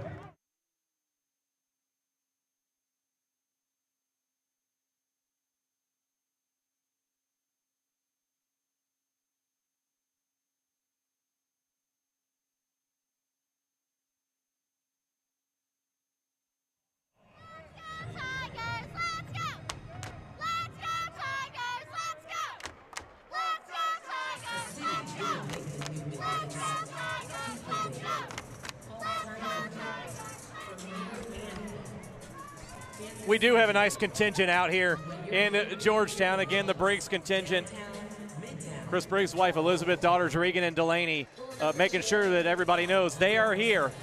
And again, a good Georgetown crowd has made it out here to Kansas City for this game. And boy, they are liking what they see right now for the Tigers. Still a long way to go in this game, folks. Again, don't get comfortable right now. There's still 13 minutes and 39 seconds to go. Langston, nothing to shake a stick at. They won 31 games during the year to this point for a reason. They're a good ball club, and you have to expect that a run is going to come for the Lions at some point in this half. But you go back, that 20-0 run that Georgetown carried in the end of the first half into the second half completely broke things open in favor of the Tigers, and it has them with an 11-point lead here at the half. In the second half, I should say. Georgetown right now in this half has built the lead. The Tigers are 8 of 9 from the field here in the second half. Langston, meanwhile, 3 of 7. A couple of three-pointer from Langston helping that cause. Georgetown has 2, but again, the Tigers just continue to light it up from the field against a team in Langston who's the second best in the country in points allowed per game at 61.5. It'll be back to action here out of the timeout. Georgetown with a side inbound after the Lions turnover before the timeout. Wales got the crossover. Bishop rolling to the rim. The Tigers wanted the lob. Instead, Bishop inside against the smaller Rainey, and a foul is going to be called as Mosley came over and helped defense. And I think they're going to get Cortez Mosley with the foul, and they will. It'll be his first. The Tigers got the switch they wanted inside. They want that lob play. Wales sets a screen. Bishop sets a screen and then rolls to the rim for the lob, but the switch got Bishop on this 5'10" Rainey, and eventually Mosley came over with the help foul. Bishop at the line. Missed his only attempt in the first half, and now this free throw rattles out. Free throws are going to be critical down the stretch for Georgetown.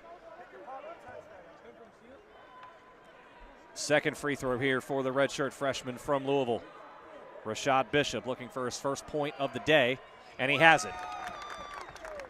So Georgetown just 4 of 11 from the line, but the lead is 12 as Langston walks the ball into the front court with Rainey in hand.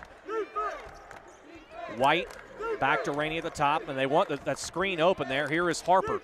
Harper sets the screen for White behind it. White with a crossover back to Harper in the left corner. Harper driving baseline against Jones. Shot is contested at the rim, and a foul will be called against the Tigers.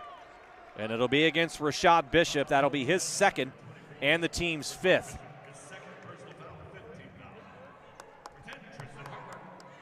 Harper will step to the line, and he'll shoot 2. Today, Harper 4 out of 5 at the charity stripe thus far, make it 5 out of 6 as he hits the free throw for his 9th point.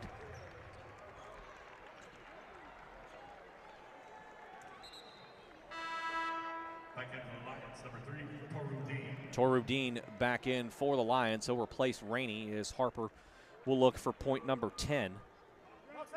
Very, very quiet day for Tristan Harper.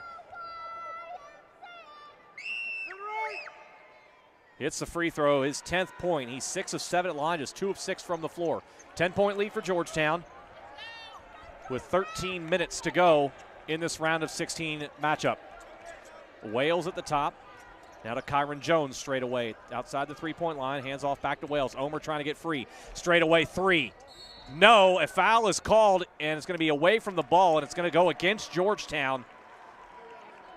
Rashad Bishop gets called for a hold underneath, trying to secure position on the offensive foul. That's 3 fouls now on Bishop, and now 6 against Georgetown. And so on the next foul, Langston will be in the bonus the rest of the way.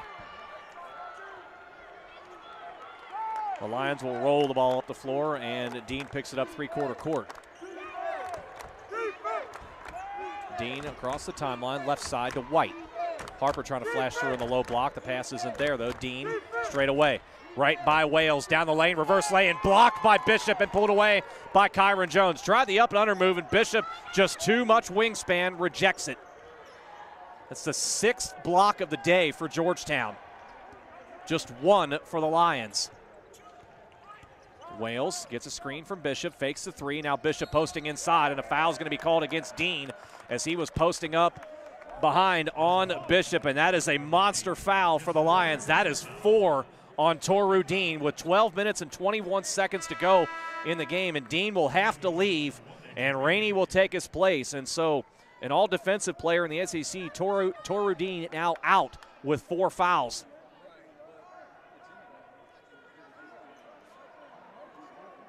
And now before the play, Harper and Bishop maybe getting a little too close for comfort for the officials, and they'll calm them down. Of course, everybody's saying, hey, we're fine, let's go, let's play ball. And now Jones to inbound.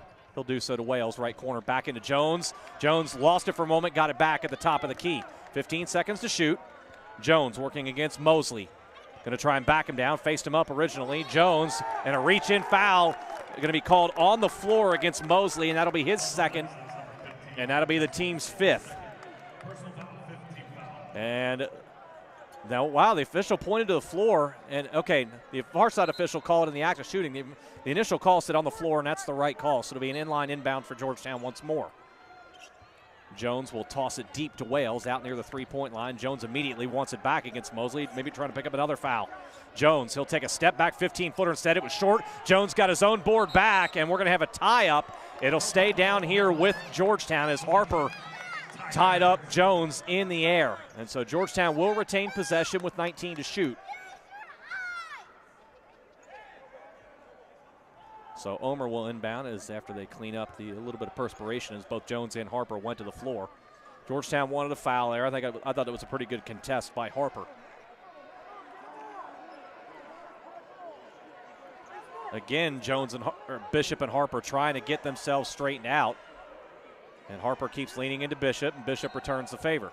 So Omer to inbound, quickly into Wales, back to Omer, right corner, in front of Brown. Omer, crossover, trying to work inside, floater, no, but Omer is fouled.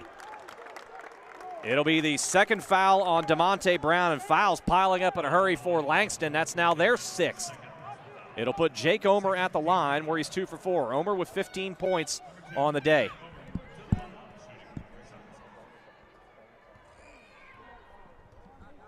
Omer 3 dribbles and lets it fly, and the free throw is perfect. Point number 16 for Omer as Sharif Knox comes back into the game with 4 fouls. He will replace DeMonte Brown.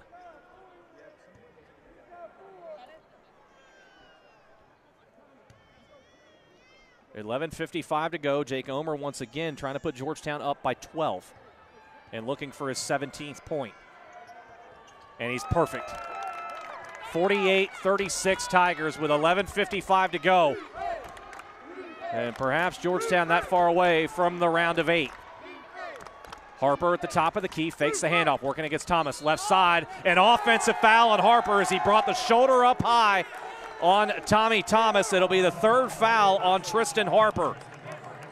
Lean that right shoulder in to clear space out, and the official was all over it.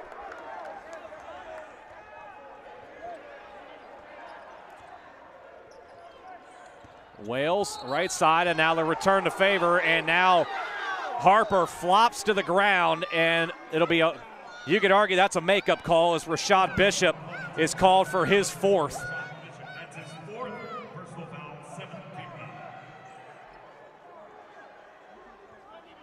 Well, not a lot of contact there. Bishop will stay in with his 4 fouls for the moment. Rainey crosses the timeline. Right side, working against Wales. Contest late by Omer. Great help defense by Omer. Bishop clears away the rebound. Rainey tried going off glass, but great defensive help by Omer after Wales was on the left. Inside, that Wales driving, and if that's on Knox, he's gone. A foul was called at the free throw line, and that is indeed going to be it for Sharif Knox. He fouls out with just 2 points. Dean will take his place. Drew Lamont coming back in to replace Rashad Bishop, and Jaquay Wales will step to the line. And this should be a 1-and-1 situation for the Tigers. It's the 8th foul against Langston. I believe they called this on the floor. And it is indeed a 1-and-1. So Wales at the line, 77% shooter on the season. Free throw rattles out, hits the glass, and drops. Point number 1 in the game for Wales, 49-36.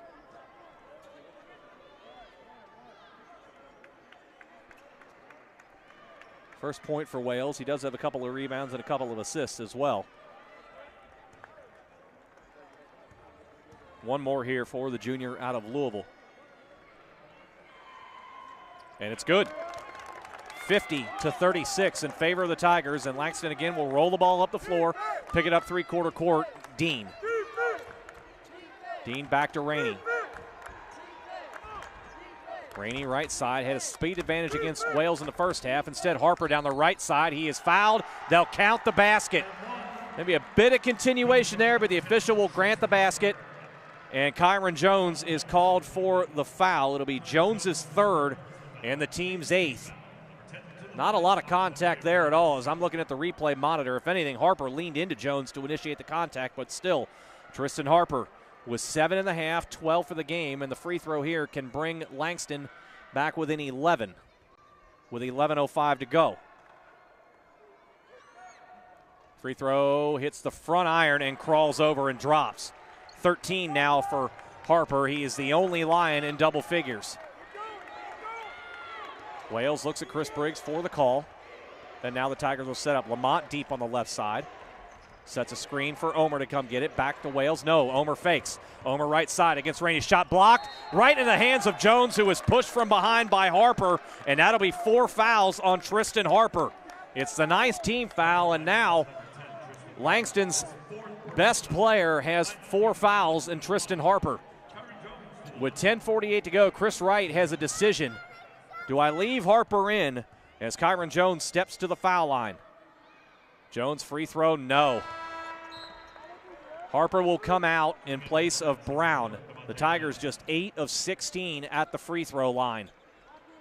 One more here coming for Jones, the redshirt junior from Bowling Green. He's a 62% foul shooter on the season.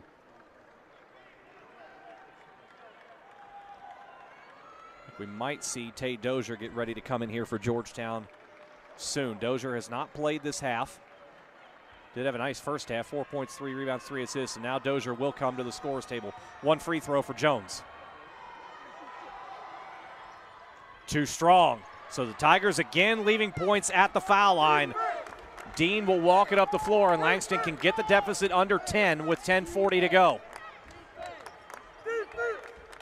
White gives it back to Dean, left wing.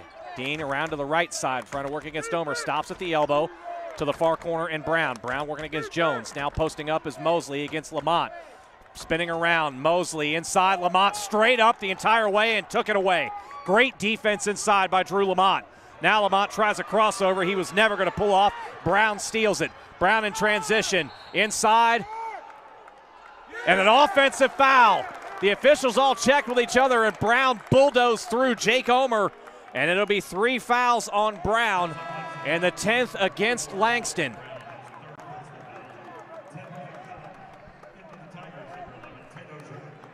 So Dozier comes back in, and now Georgetown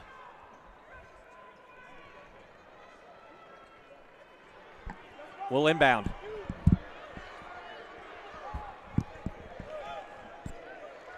Wales walks it into the front court. Jones posting up high, now has it. 10 minutes remaining in this quarterfinal. Jones shuffles through to the baseline. Cut off to the top of the key. Thomas, left wing pass. Wales working inside on Dean, backs it out. Thomas, quick release 3, off the back iron and pulled down by Rainey. Nice block out by Brown of Tay Dozier on the weak side. In transition, to the far corner. White, big three, in and out, and Omer clears. Oh, that was a critical sequence there for Langston. Would have been a big one, but White can't find the range. He's 1 for 3 from 3 today. Dozier slows it down. Georgetown content to work a little clock here with an 11-point lead. Dozier gets a screen. Now works right side against Mosley. Picks up the dribble inside. Kyron Jones. Jones, nowhere to go. 6 seconds to shoot. Dozier resets inside to Jones. Now down to 5. Kyron Jones, fall away from 10. No. Jones got his own board back, and he is fouled hard by Mosley as Mosley just grabbed the arm of Jones and slung Jones to the floor. I think Georgetown wanting to see maybe there was a little extra on that as Jones took a violent hit to the floor.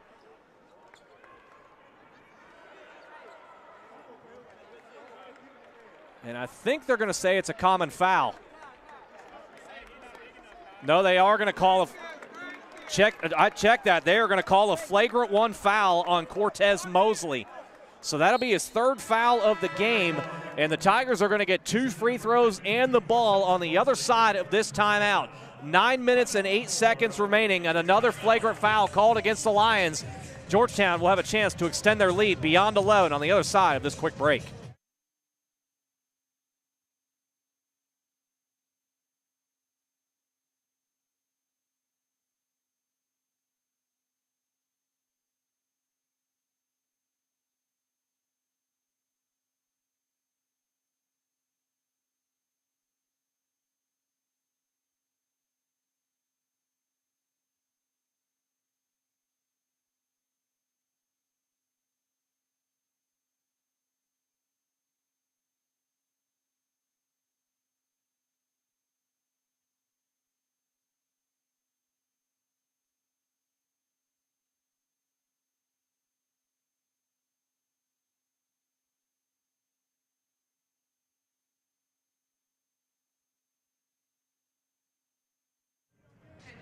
Georgetown about to step to the line to try to extend this lead. A flagrant 1 was called on Cortez Mosley on the offensive rebound. As Jones went up for his own putback, Mosley just reached out and raked Jones's left arm and sent Jones hard down to the court here at Municipal Auditorium. So it'll be 2 free throws coming for the Tigers plus the ball.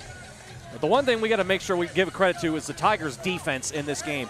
Langston came in averaging 82 points per game, shooting 49% from the field. Right now, as you see, with 9:08 to go, they are stuck on 39 points, shooting just 30% as a team, 12 out of 40 from the field. If that winds up holding true, Chris Briggs is going to have to be beyond elated with what he's gotten from his defense in this game. They have been nothing short of spectacular thus far. Still 9 minutes to go, though. We got to keep that in mind. Plenty of time left in this game. Langston, a very, very good ball club. So Kyron Jones will step to the line to shoot the flagrant free throws. Jones before at the line missed on 2 opportunities. And now all by himself at the line, Jones hits the first free throw. He'll get 1 more here on the flagrant.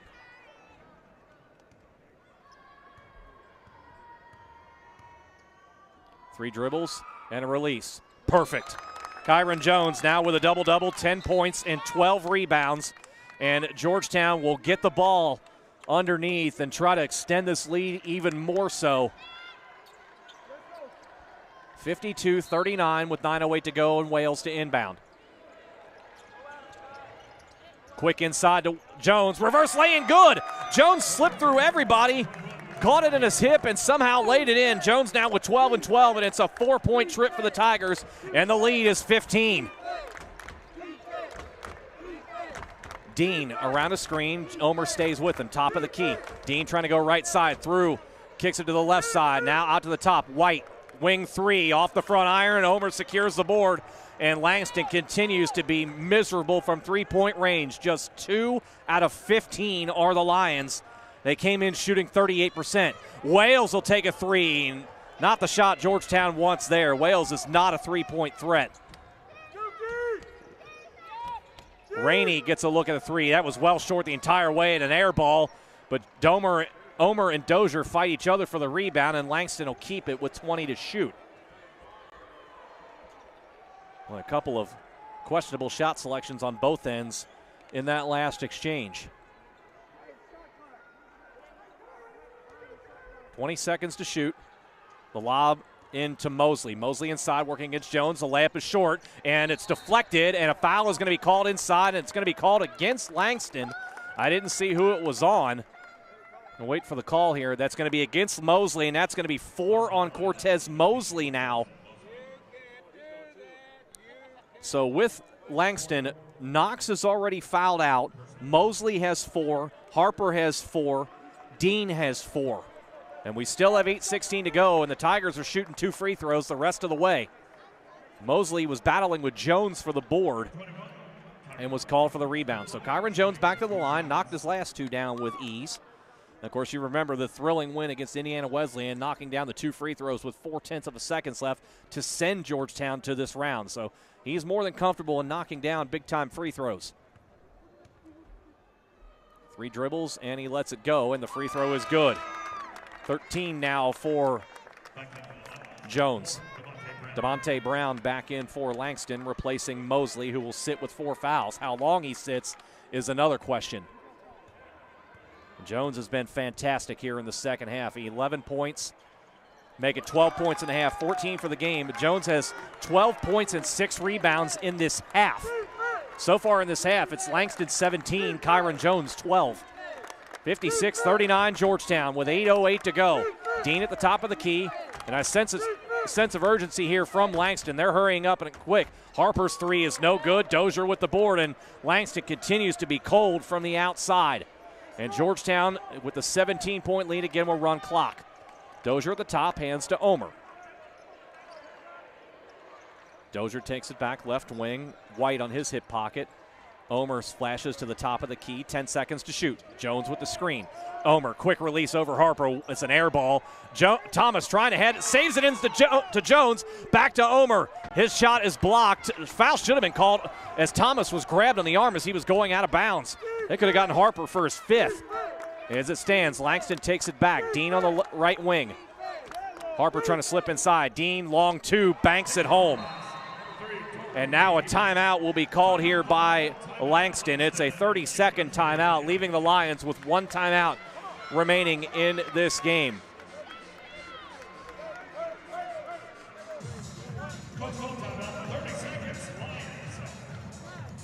That is just the 5th made basket in this half for the Lions. They are 5 out of 17 from the floor.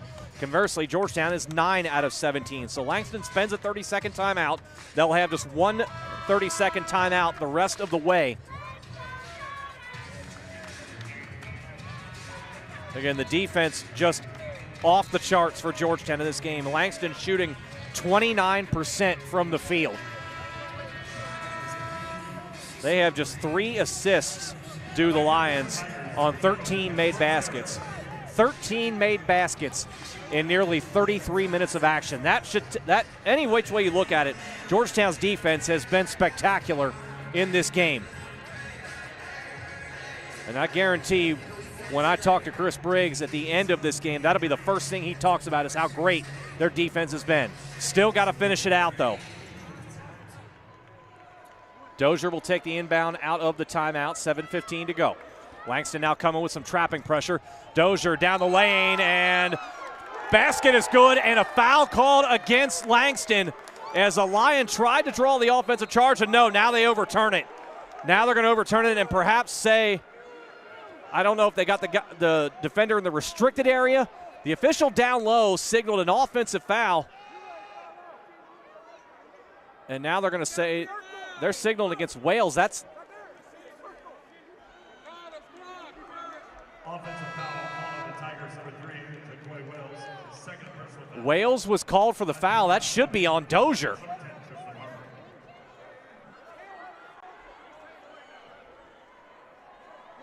Boy, they might want to talk about this because that was clearly an offensive. If they're going to call a foul, Tay Dozier was the one driving the ball down the lane. And I think they're going to get together and discuss this. In fact, the foul should be called, if you're going to call one against Tay Dozier, they're going to correct it. And it is a foul on Tay Dozier. That is his first. It is the team's 9th.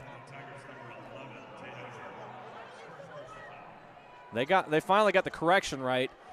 Again, the official down the baseline called a blocking foul, and the official on the outside called an offensive foul. And again, the only thing I can figure is that the Langston defender was inside the restricted area for that call to be overturned. In either case, we're back to action. Langston around the top. Dean straight away working against Tommy Thomas. Around a curl is Rainey at the elbow. He stops. Mosley inside working against Jones. The left-hander no good. Mosley got his own board back, kicks it out. Harper doesn't want the three against Brooks Harris. Right wing, Mosley will take a three. It's no good, and Tommy Thomas clears the board, and Langston continues to be one and done on the offensive end. Thomas will take a three. Yes! Maybe not the shot the Tigers wanted, but they'll take it. Tommy Thomas knocks down a three, and it's all of a sudden an 18-point lead with 6:30 to go. Well, even Chris Briggs looked up to the crowd behind us and shook his head. That's a no, yes shot. Mosley lob inside. Harper down low and draws a foul on Brooks Harris, and he'll go to the line. Will Tristan Harper. That'll be 4 fouls on Cam Brooks Harris. It's the 10th against Georgetown.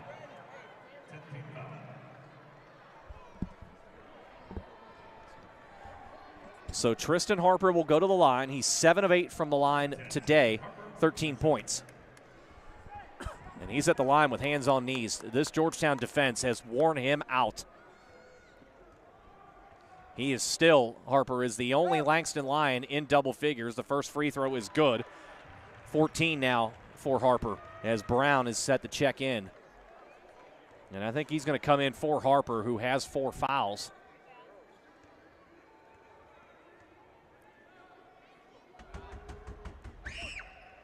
Second free throw is good. Give Harper now 15 points. He will indeed come out in favor of DeMonte Brown. 6:20 to go. Langston will now pick up full court pressure. Jones to inbound, does so to Dozier in the far corner. Langston not coming with a trap at the moment. Now they do with three-quarter court. Jump pass to Jones. He'll get it across the timeline, and Dozier will reset the offense. Jones, top of the key. Working against Rainey. Little help defense. Jones backs out. Now works inside. Jones inside, missed his first shot, got it back. Kyron Jones inside, fall away, not there, but he is fouled. And if that's on Mosley, he is gone. And it is. Cortez Mosley. This fouls out for the 6th time this season. He is the second Lion to foul out in this game. James Ellis will take his place. Mosley leads the game with just 4 points and 5 rebounds. He was 2 of 13 from the field. Kyron Jones continues his dominance of this second half. Again, he sat the final 11 minutes of the first half with 2 fouls.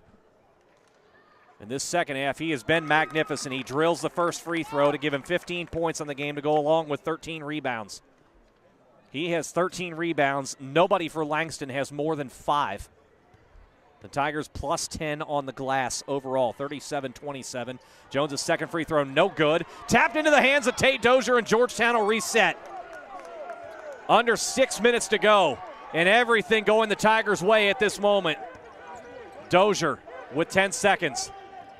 Into the left corner, the roll inside. Kyron Jones will slam it home. Have yourself a half, Kyron Jones. He has 15 in the half. 17 for the game. It is a 19-point lead with 5:30 remaining. Unbelievable. Rainey at the 10-foot line kicks it back out. Dean straight away. 3 is good, and boy, did Langston really need that one to go down. It's just their 3rd 3 of the game. Dean now with 10. 62-46 with 5:10 to go. Cam Brooks Harris, left corner, doesn't take the 3, and that's a good decision. Wales thought about a 25-footer, and that would have been an even worse decision. Wales straight away back to Brooks Harris. Jones wants the ball. Facing up against the 7-footer, James Ellis. Jones inside, blocked by Ellis. Dozier gets inside and puts it up and puts it in. Ball was blocked by Ellis, floated in the air, and here comes Tate Dozier. Dozier now with 6, and Georgetown just keeps the foot on the gas. Rainey, right wing 3 is good. Tried to draw a foul, did not get it. Rainey now with a 3. He has 11. Back-to-back threes for the Lions at 64-49 with 4:30 to go. Lions have hit their last 2 after missing 16 of their first 18. Dozier backs it out, working against the smaller Torudin. Dozier, pull up from 17, off the front iron. Jones taps it to Thomas. Thomas inside, yes, and the foul. It is all Georgetown on the glass. Kyron Jones with a spectacular play. Tommy Thomas, the benefactor. Brown gets called for his 4th foul, and we have a timeout on the floor. Georgetown just continues to be relentless. 4:09 to go from the round of 8. It is 66-49 Georgetown.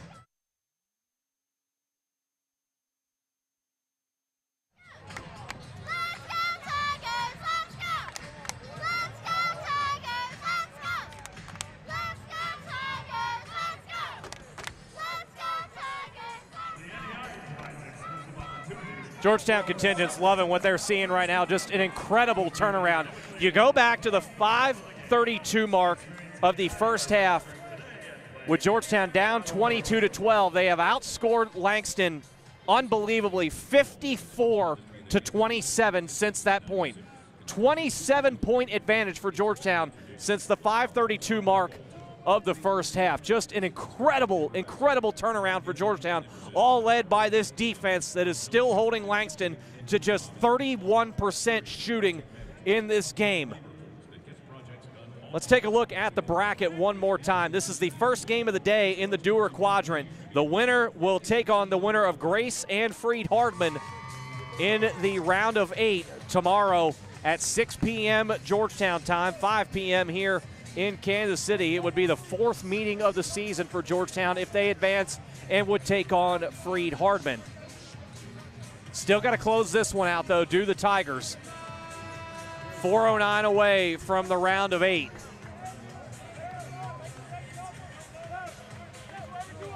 Georgetown breaks the huddle right in front of us.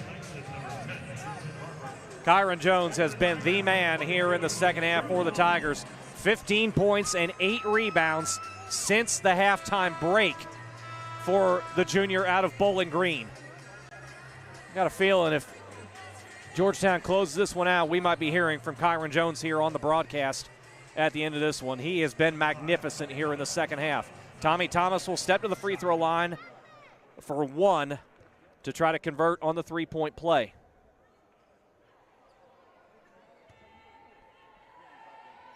And Thomas nails it. 67-49.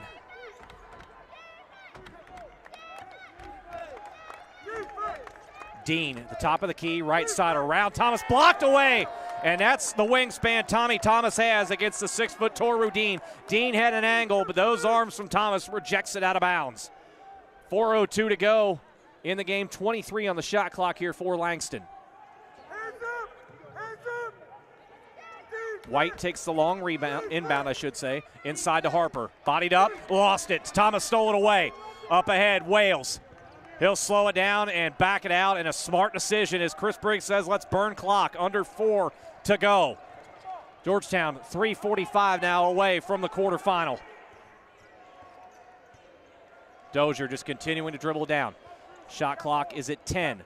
Right side, Dozier. Had it deflected away and out of bounds. It'll go over to Langston as Dozier stopped his dribble as he ran out of room on the baseline, and a nice defensive play from Brown. That is the 9th turnover for Georgetown. Thomas, blow by from Dean. Dean kicks it out to the far side. He had a wide open layup. Thomas with a steal. Tommy Thomas up ahead. Tay Dozier deflected away from behind and over to Langston. Dozier looked like he had a breakaway dunk, and Brown with great hustle from behind deflected it away, and it hit off the foot of Dozier and out of bounds. And boy, I tell you, fans want to call here, and I'm looking at the monitor. It looked like Brown may have gotten Dozier on the left wrist, but I tell you, if Dozier converts that, that might have been the knockout blow. Dean at the top being defended by Brooks Harris on a switch. He'll take a 3 in front of Brooks Harris and knock it down. Dean now with a couple of threes here in the half, and the lead is down to 15 with 3 minutes remaining in Kansas City. Wales to Lamont. Langston extending some pressure out up top, trying to get a trap and a steal. Dozier now with 10 on the deep left wing. 8 seconds for Dozier, working against White. Dozier inside, floater from 8, way off the mark. Dozier got his own board back to Thomas. Shot clock didn't reset. Lamont, 3 off the back iron and over to Rainey. So the Tigers come up empty, 2:30 to go. Rainey dribbling down the lane, kicks it out. Harper inside, and a foul will be called on Brooks Harris, and that's going to be all for Cam Brooks Harris. He doesn't like it, but he brought the arms down. Foul clear as day. Brooks Harris also inside the restricted area. Cam Brooks Harris will foul out with 10 points and 6 rebounds. Kyron Jones will take the place of Brooks Harris. Jake Omer back in now for Tommy Thomas. And Tristan Harper will go to the line as Brooks Harris gets a nice hand from the Georgetown contingent. But before the free throws, Chris Briggs of Georgetown will take a 30-second timeout, leaving the Tigers with 2 timeouts remaining in this game. I want to thank everybody back in Georgetown for tuning in here on the Tigers YouTube channel.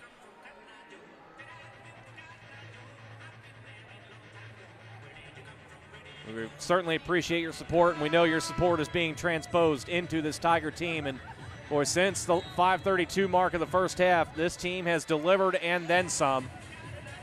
The Tigers 2 minutes and 26 seconds away from a quarterfinal date with either Grace or Freed Hardman.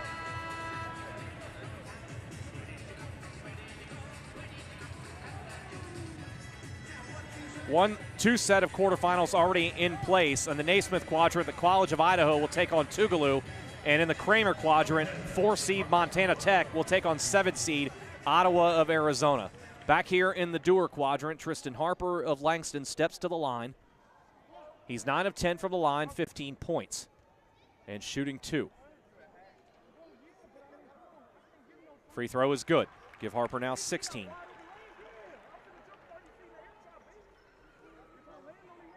Brooks Harris still trying to contend to the bench. He didn't foul Harper. It was a foul clear as day. Brooks Harris went straight up with his arms, but he brought with his body, but he brought the hands down for his 5th foul. Harper's second free throw is good. Harper now with 17, and the lead down to 13. 2:26 to go. Dozier has it in the backcourt, being checked by Brown once again. 3-quarter court trap comes. Omer has it quickly in the front court to Kyron Jones. Jones down the lane. Spin for, hook shot from 8 is good. Kyron Jones, smart move. Go ahead and take advantage of the one-on-one situation. Jones now with 19. 15-point lead for Georgetown. 2 minutes remaining in the round of 16. Rainey inside, shuffles it back to the top to Dean. Dean working against Wales, and a cheap foul called against Wales. And boy, Chris Briggs is incensed, and I can't blame him. There was nothing there as far as contact goes. Wales is called for his second, and Dean will step the line. Coach Briggs walking all the way to the opposite end of the Georgetown bench, and I can't blame him. There was nothing there.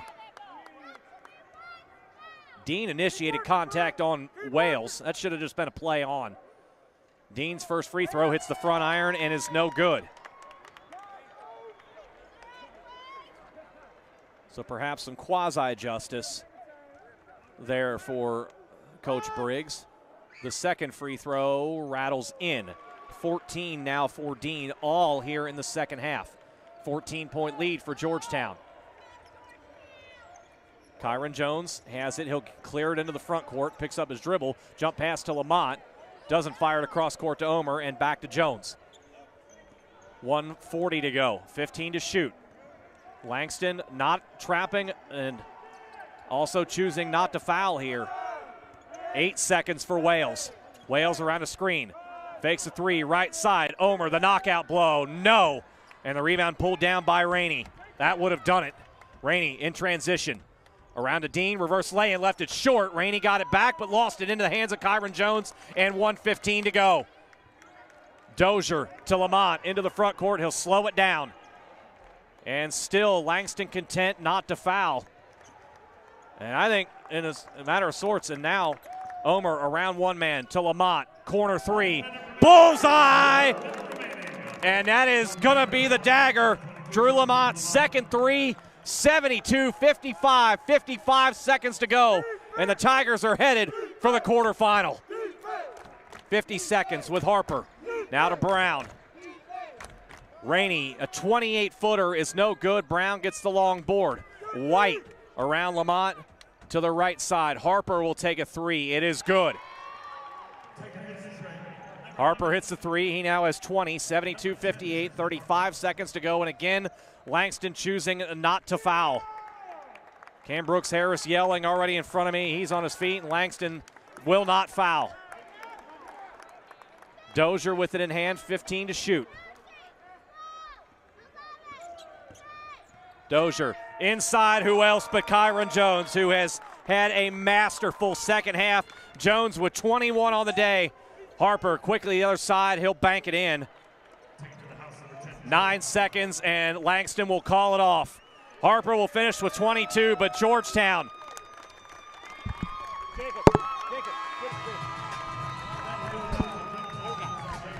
Georgetown advances to the round of 8 with a 74-60 win over the Langston Lions. The Tigers pick up their 29th win of the season, and they'll have a date with either Grace or Freed Hardman in the quarterfinal tomorrow. And the defense, the story in this one, is Georgetown holds Langston to 32% shooting in this ball game. We're going to step aside. We'll start taking a look at some of the final numbers. We're going to talk to head coach Chris Briggs, and our star of the game, the Tigers are dancing and moving on to the quarterfinal in Kansas City.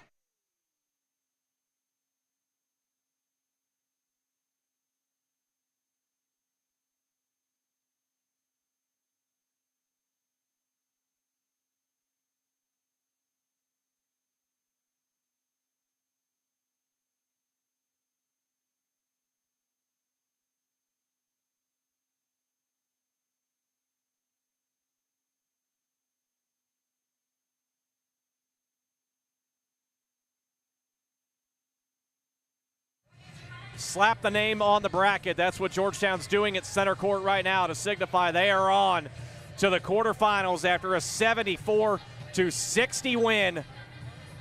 Georgetown eliminates Langston in the round of 16, and really after that first opening 15 minutes, it was all Georgetown from there. The Tigers got down 22-12.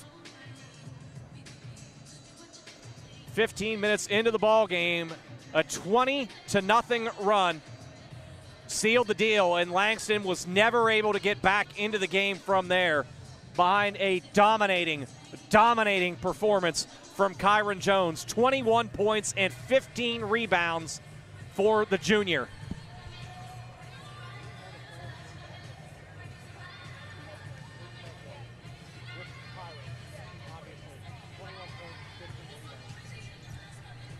Taking a look at some of the final numbers here, I'll relay those numbers to you. Georgetown shoots 45% for the game en route to 74 points. That is, by the way, 12 more points per game than Langston allowed coming into the game on the season. Georgetown knocked down 6 threes on the day. Did leave 10 points at the foul line. Georgetown just 14 out of 24 at the line.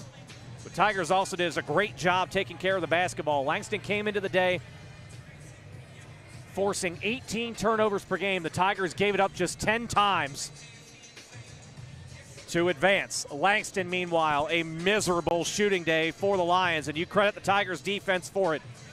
Langston shoots just 32.7% for the game, 6 of 23 from 6-point range, and the Tigers out-rebound the Lions 42-31. 16 offensive rebounds for Georgetown, leading to 22 second chance points.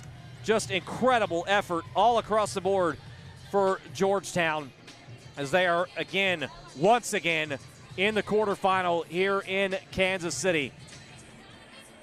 Kyron Jones leads the way.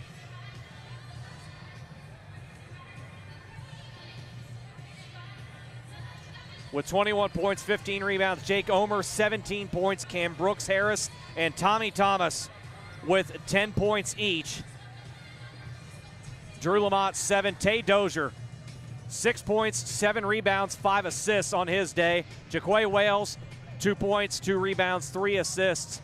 Rashad Bishop, a point. Seth Johnson also saw some valuable minutes defensively. Don't think his defensive effort, especially in that first half, won't go overlooked by the Tiger coaching staff. Seth Johnson did not reach into the scoring column. That's okay, though, in this game. The Tigers had more than enough offensively to move on. For Langston, Tristan Harper finished the game 22 points, 11 of 12 at the line. Toru Dean, 14 points. A.J. Rainey with 11. Cortez Mosley, the defensive player of the year in the conference, who averaged 11 points a game, 2 out of 13, 4 points, and fouled out of the game. Langston eventually worked to the line 22 times, knocking down 18, but the cold shooting from the field just never allowed the Lions to cut in to the deficit that they faced throughout the entire second half. Georgetown, with a Cam Brooks-Harris three-pointer, went up by 11 early in the half. And once the Tigers were threatened with a 41-31 lead, 14:45 to go in the half, the Tigers were able to stretch it out, get it back over 10 points. And at Rashad Bishop's free throw with 13:28 to go, sealed it for Georgetown. They never trailed, they never led by single digits again the rest of the way.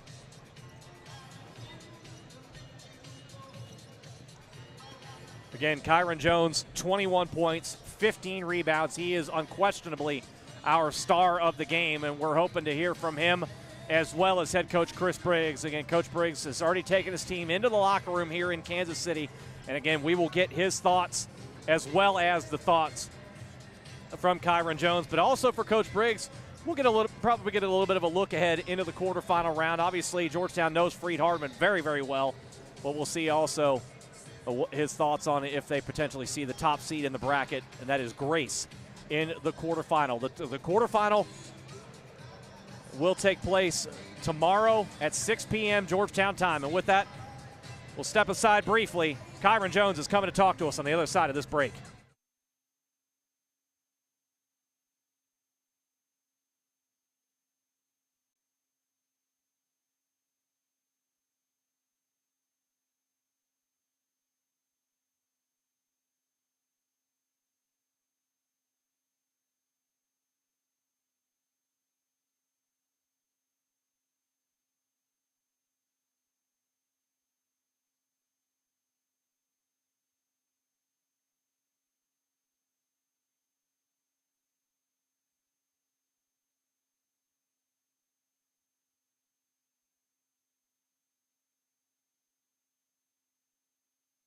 We are back now, and Kyron Jones just getting a fist bump from Georgetown Vice President of Athletics, Brian Evans. And Kyron, you sat out for a long time in that first half. The last 11 minutes you sit on the bench. It apparently lit a fire underneath you because we saw you come out 19 points and 9 rebounds in the second half alone, 21 and 15 for the game. What changed for you as you came out into the second half that allowed you to completely control the paint?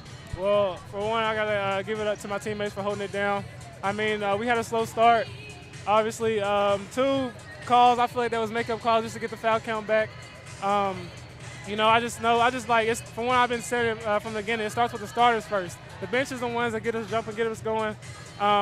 You know, with me starting and for Tay being hurt, I mean, and then coming back off the bench, I feel like that's a big jump. Tay coming off the bench, either one of us coming off the bench, I feel like it's good on both sides. And I just knew, coming in, not playing much in the first half, I knew we had to get us going again. Only up 5 at half. They don't box out, obviously, as you can see that. So I just knew, just keep crashing, keep going. We keep being us and getting stops. Obviously, offense will come, and it ended up working out. You get down by 10 with about 5:32 to go in the first half. A 20-0 run comes after that. The final 15 of the first half, the first 5 in the second half. What were you seeing from the bench that allowed your teammates to go on that incredible run to go from 10 down to 10 up early in the half? Well, us not getting shot, we knew we wasn't with the backdrop, big arena, we knew we were it's gonna be hard to make shots just coming in here for our first time being here, not getting shots up. In the beginning, we was in a high school gym, so we told them just trust each other. Stuff is gonna come. We just keep getting stopped. Stuff is gonna come. We end up missing a lot of layups and a lot of shots, and we just preach stay focused. And that's what we did. What can you say about the defensive performance from your team tonight? You hold Langston 22 points under their season average. They shoot less than 33% from the floor. No, that's crazy. I ain't know that. I ain't know that. But, like, we just knew, like, we just had to play aggressive defensively. And obviously we got some cheap calls, like I said. But, I mean, as long as we stay aggressive and tell them this is our paint, like, this is us. And they'll fold eventually. So it ended up working out. I could tell you had some fun battling that 7-footer for Langston on the inside as well. That was a fun back and forth battle. But looking forward now, we're through this game. We're on to the quarterfinal now. Georgetown is. You're going to take on the winner of Grace or Freed-Hardman. We know what happened against Freed-Hardman in the Mid-South Conference Championship. You could see them for a fourth time here in this one. Do you have a preference? Do you want to see Freed-Hardman again to make up for what happened? Yeah, I want to see Freed-Hardman. I mean, we're going to bring it. We're going to break it either one. Whoever wins, we're going to bring it. But with Freed-Hardman winning beating us in the Mid-South Conference, I mean, we own one. We own one. Actually, we own two. They up 2-1. I mean, they got it coming. They got it coming. Kyron Jones, 21 points, 15 rebounds, an incredible performance. Congratulations. We'll see you in the quarterfinals. Yes, sir. Absolutely. Kyron Jones joining us. He's going to switch the headset off. It's going to be a little sweaty for you here as I hand it off to Chris Briggs. And Chris Briggs now on headset as Georgetown wins this game 74-60. Coach, first of all, congratulations on the win. I want to go back to the first half. Right. Shots aren't falling early. You know that's going to happen here in this big open gym. 5:32 to go in the first half. You're down 10 at 22-12. 20 unanswered points come for your team. What did you see that allowed your team to get back and get the lead to halftime and then grow on it in the second half? Stops and conversions. Stops and conversions. You know, we talk all the time about stringing together 3 stops in a row. We call it a kill. We want to get 7 kills a game. I'm sure we did that today. I think one of them said maybe 9 or 10 in the locker room. So, you know, get 3 in a row, convert on the other end, knock down shots. You know, we had that slow start. We're down, and we finally got rolling a little bit. And had we not gotten down like that, when we got down, we missed layups. We missed free throws. I think we missed 6 or 7 free throws in the first half possibly.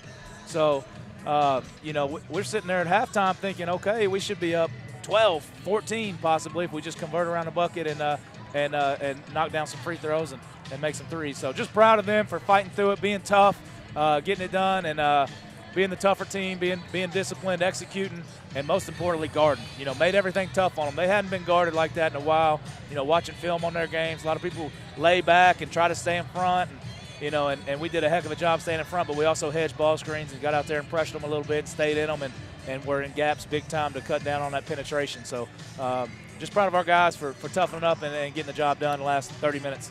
We talked to Kyron Jones before, picked up his second foul with 11 minutes to go in the half. So right. you sit him the rest of the game. And he's begging me to go back in, and I would have put him in had we not chipped away. If we're down 8 or 10, I'll play him with 3. I'll play him with 3 sometimes anyway. Let Cam stay there late in the second half, you know, and got a 3 out of him, then subbed him out. I try to give him something positive to come on out of the game on instead of something negative. So yeah, big time. Well, I was going to ask. Normally, when you lose a guy like Kyron like that can be a huge detriment to your team. But the defense, I thought, went up another level once he stepped in. That's no slight to him, but how about Tommy Thomas, Tay Dozier in that first half to keep you guys afloat defensively, right? And you slowly chip your way back in, find your offensive rhythm. Talk to us about that stretch defensively, the last 10 minutes without Kyron on the floor. Yeah, just like we said, staying solid, staying in front. Tommy and Tay. Tommy can guard anybody in this city, and maybe even the state. And Tay, you know, Tay's another long athletic wing, and those are 2 guys we didn't have last week. You know, we lost Tay Tuesday night, didn't have him against Indiana Wesleyan, didn't have Tommy against Indiana Wesleyan. So, you know, we're fortunate to get through that game without those guys, and had other guys step up. And you know, I didn't get Seth as many minutes as I wanted to. Didn't get Spikes in there at all, which I'm mad at myself about. But hey, we live to fight another day. But you know, just proud of our guys for getting the stops that we needed to and playing great defense. You know, basically all game long, other than that little spurt where they got up on us and rebounded the ball well and then converted on the other end. The second half begins, and Kyron Jones plays like a man possessed out on the floor. 19 points and 9 rebounds in the second half alone. Wow. And he told me he had fun challenging their post guys inside, particularly their 7-footer, and he was winning a lot of those battles. What did you see from him in the second half that allowed him to completely control the paint on both ends? Well, he's tough. He's hard matchup for guys. They got a big guy on him. He's quicker. He's going to get around him. He's great with the spin. He stays low to the ground. He can use his pump fakes. And if they put a smaller guy on him like they did some, Coach Haddix at one point was like, keep going to guy. Those guards can't guard him. So, just paying attention to who's on him and getting the right play calls depending on who's on him to let him go to work and let him put him in a position to be able to score the basketball or get double or triple team and kick the open guys. So, phenomenal game for him. Very proud of him. 21-15, awesome. What'd you say, 19-9 in the second half? Yes. Great job right there, and way to lead our team, lead our toughness to get the win. You mentioned before that Langston hadn't seen a defense as aggressive as yours. You hold them 22 points below their season average, and they shoot under 33% from the field. Could you have dreamt up a better defensive performance from your team in this game? No, I couldn't say that. If you'd have told me that they were going to have those numbers and we were going to hold them and do that well against them, I'm not sure I would believe that. But just kind of snowballed and kept going, and they never could turn it around. So obviously that was not their best game, and I feel for them because that game should have been in the Final Four. How that matchup is a Sweet 16 matchup blows my mind. So we got to get this analytical strength of schedule RPI stuff fixed because that was a two Final Four basketball teams, and we got to get that thing fixed. Some of these teams that may have been rated higher, this, that, the other, whatever, strength of schedule. I don't know what the problem is. I'm no math genius. I'm just a basketball coach. But I know we got to get it fixed. The numbers are right in your favor, though, on the scoreboard, and that's what matters most in this game, a 74-60 right. win. Lastly, before I let you go, you're through. Now you're either going to get the top seed Grace in the bracket, right, or you're going to see Freed-Hardeman for a fourth time this right. year. We all know what happened in the conference championship a couple of weeks right. ago down in Bowling Green. Do you care who you see, or do you want to see Freed-Hardeman a fourth time? It doesn't matter to me. Obviously, I'd love to see the Mid-South Conference win every chance they get. So if we get Freed, I'm all for them today. If they want to go ahead and get it done, that's fine. If we get Grace, we get Grace. I've been out here enough and learned enough. You're going to play whoever you got to beat sometime, and you just got to get the job done no matter who it is, whether you play them in the Sweet 16 or Final Four or whatever game it is. So I'm not going to cheer for anybody. We're going to sit here and watch both teams and figure out a game plan for whoever we play. And the good news is we've got a game plan to try to get into place as Georgetown advances to the quarterfinals. Coach, congratulations. We'll see you again tomorrow. We'll do it again. Appreciate you guys being here. Thank you so much. That is head coach Chris Briggs joining us here from Kansas City courtside as his team is through to the round of 8 with a 74-60 win. There you see it right there on your screen. And with that is going to wrap up our broadcast here in Kansas City. Liz Martin, a terrific job on social media. Richard Davis going to bring all the sites. We're going to get a few photos from Richard Davis posted out on social media, so make sure you're following us on Twitter at GC Athletics, on Instagram at Georgetown_athletics, and also search for us on Facebook. We're going to have some images from Kansas City. We're dancing on. The Tigers are through to the quarterfinals as they knock off Langston 74-60.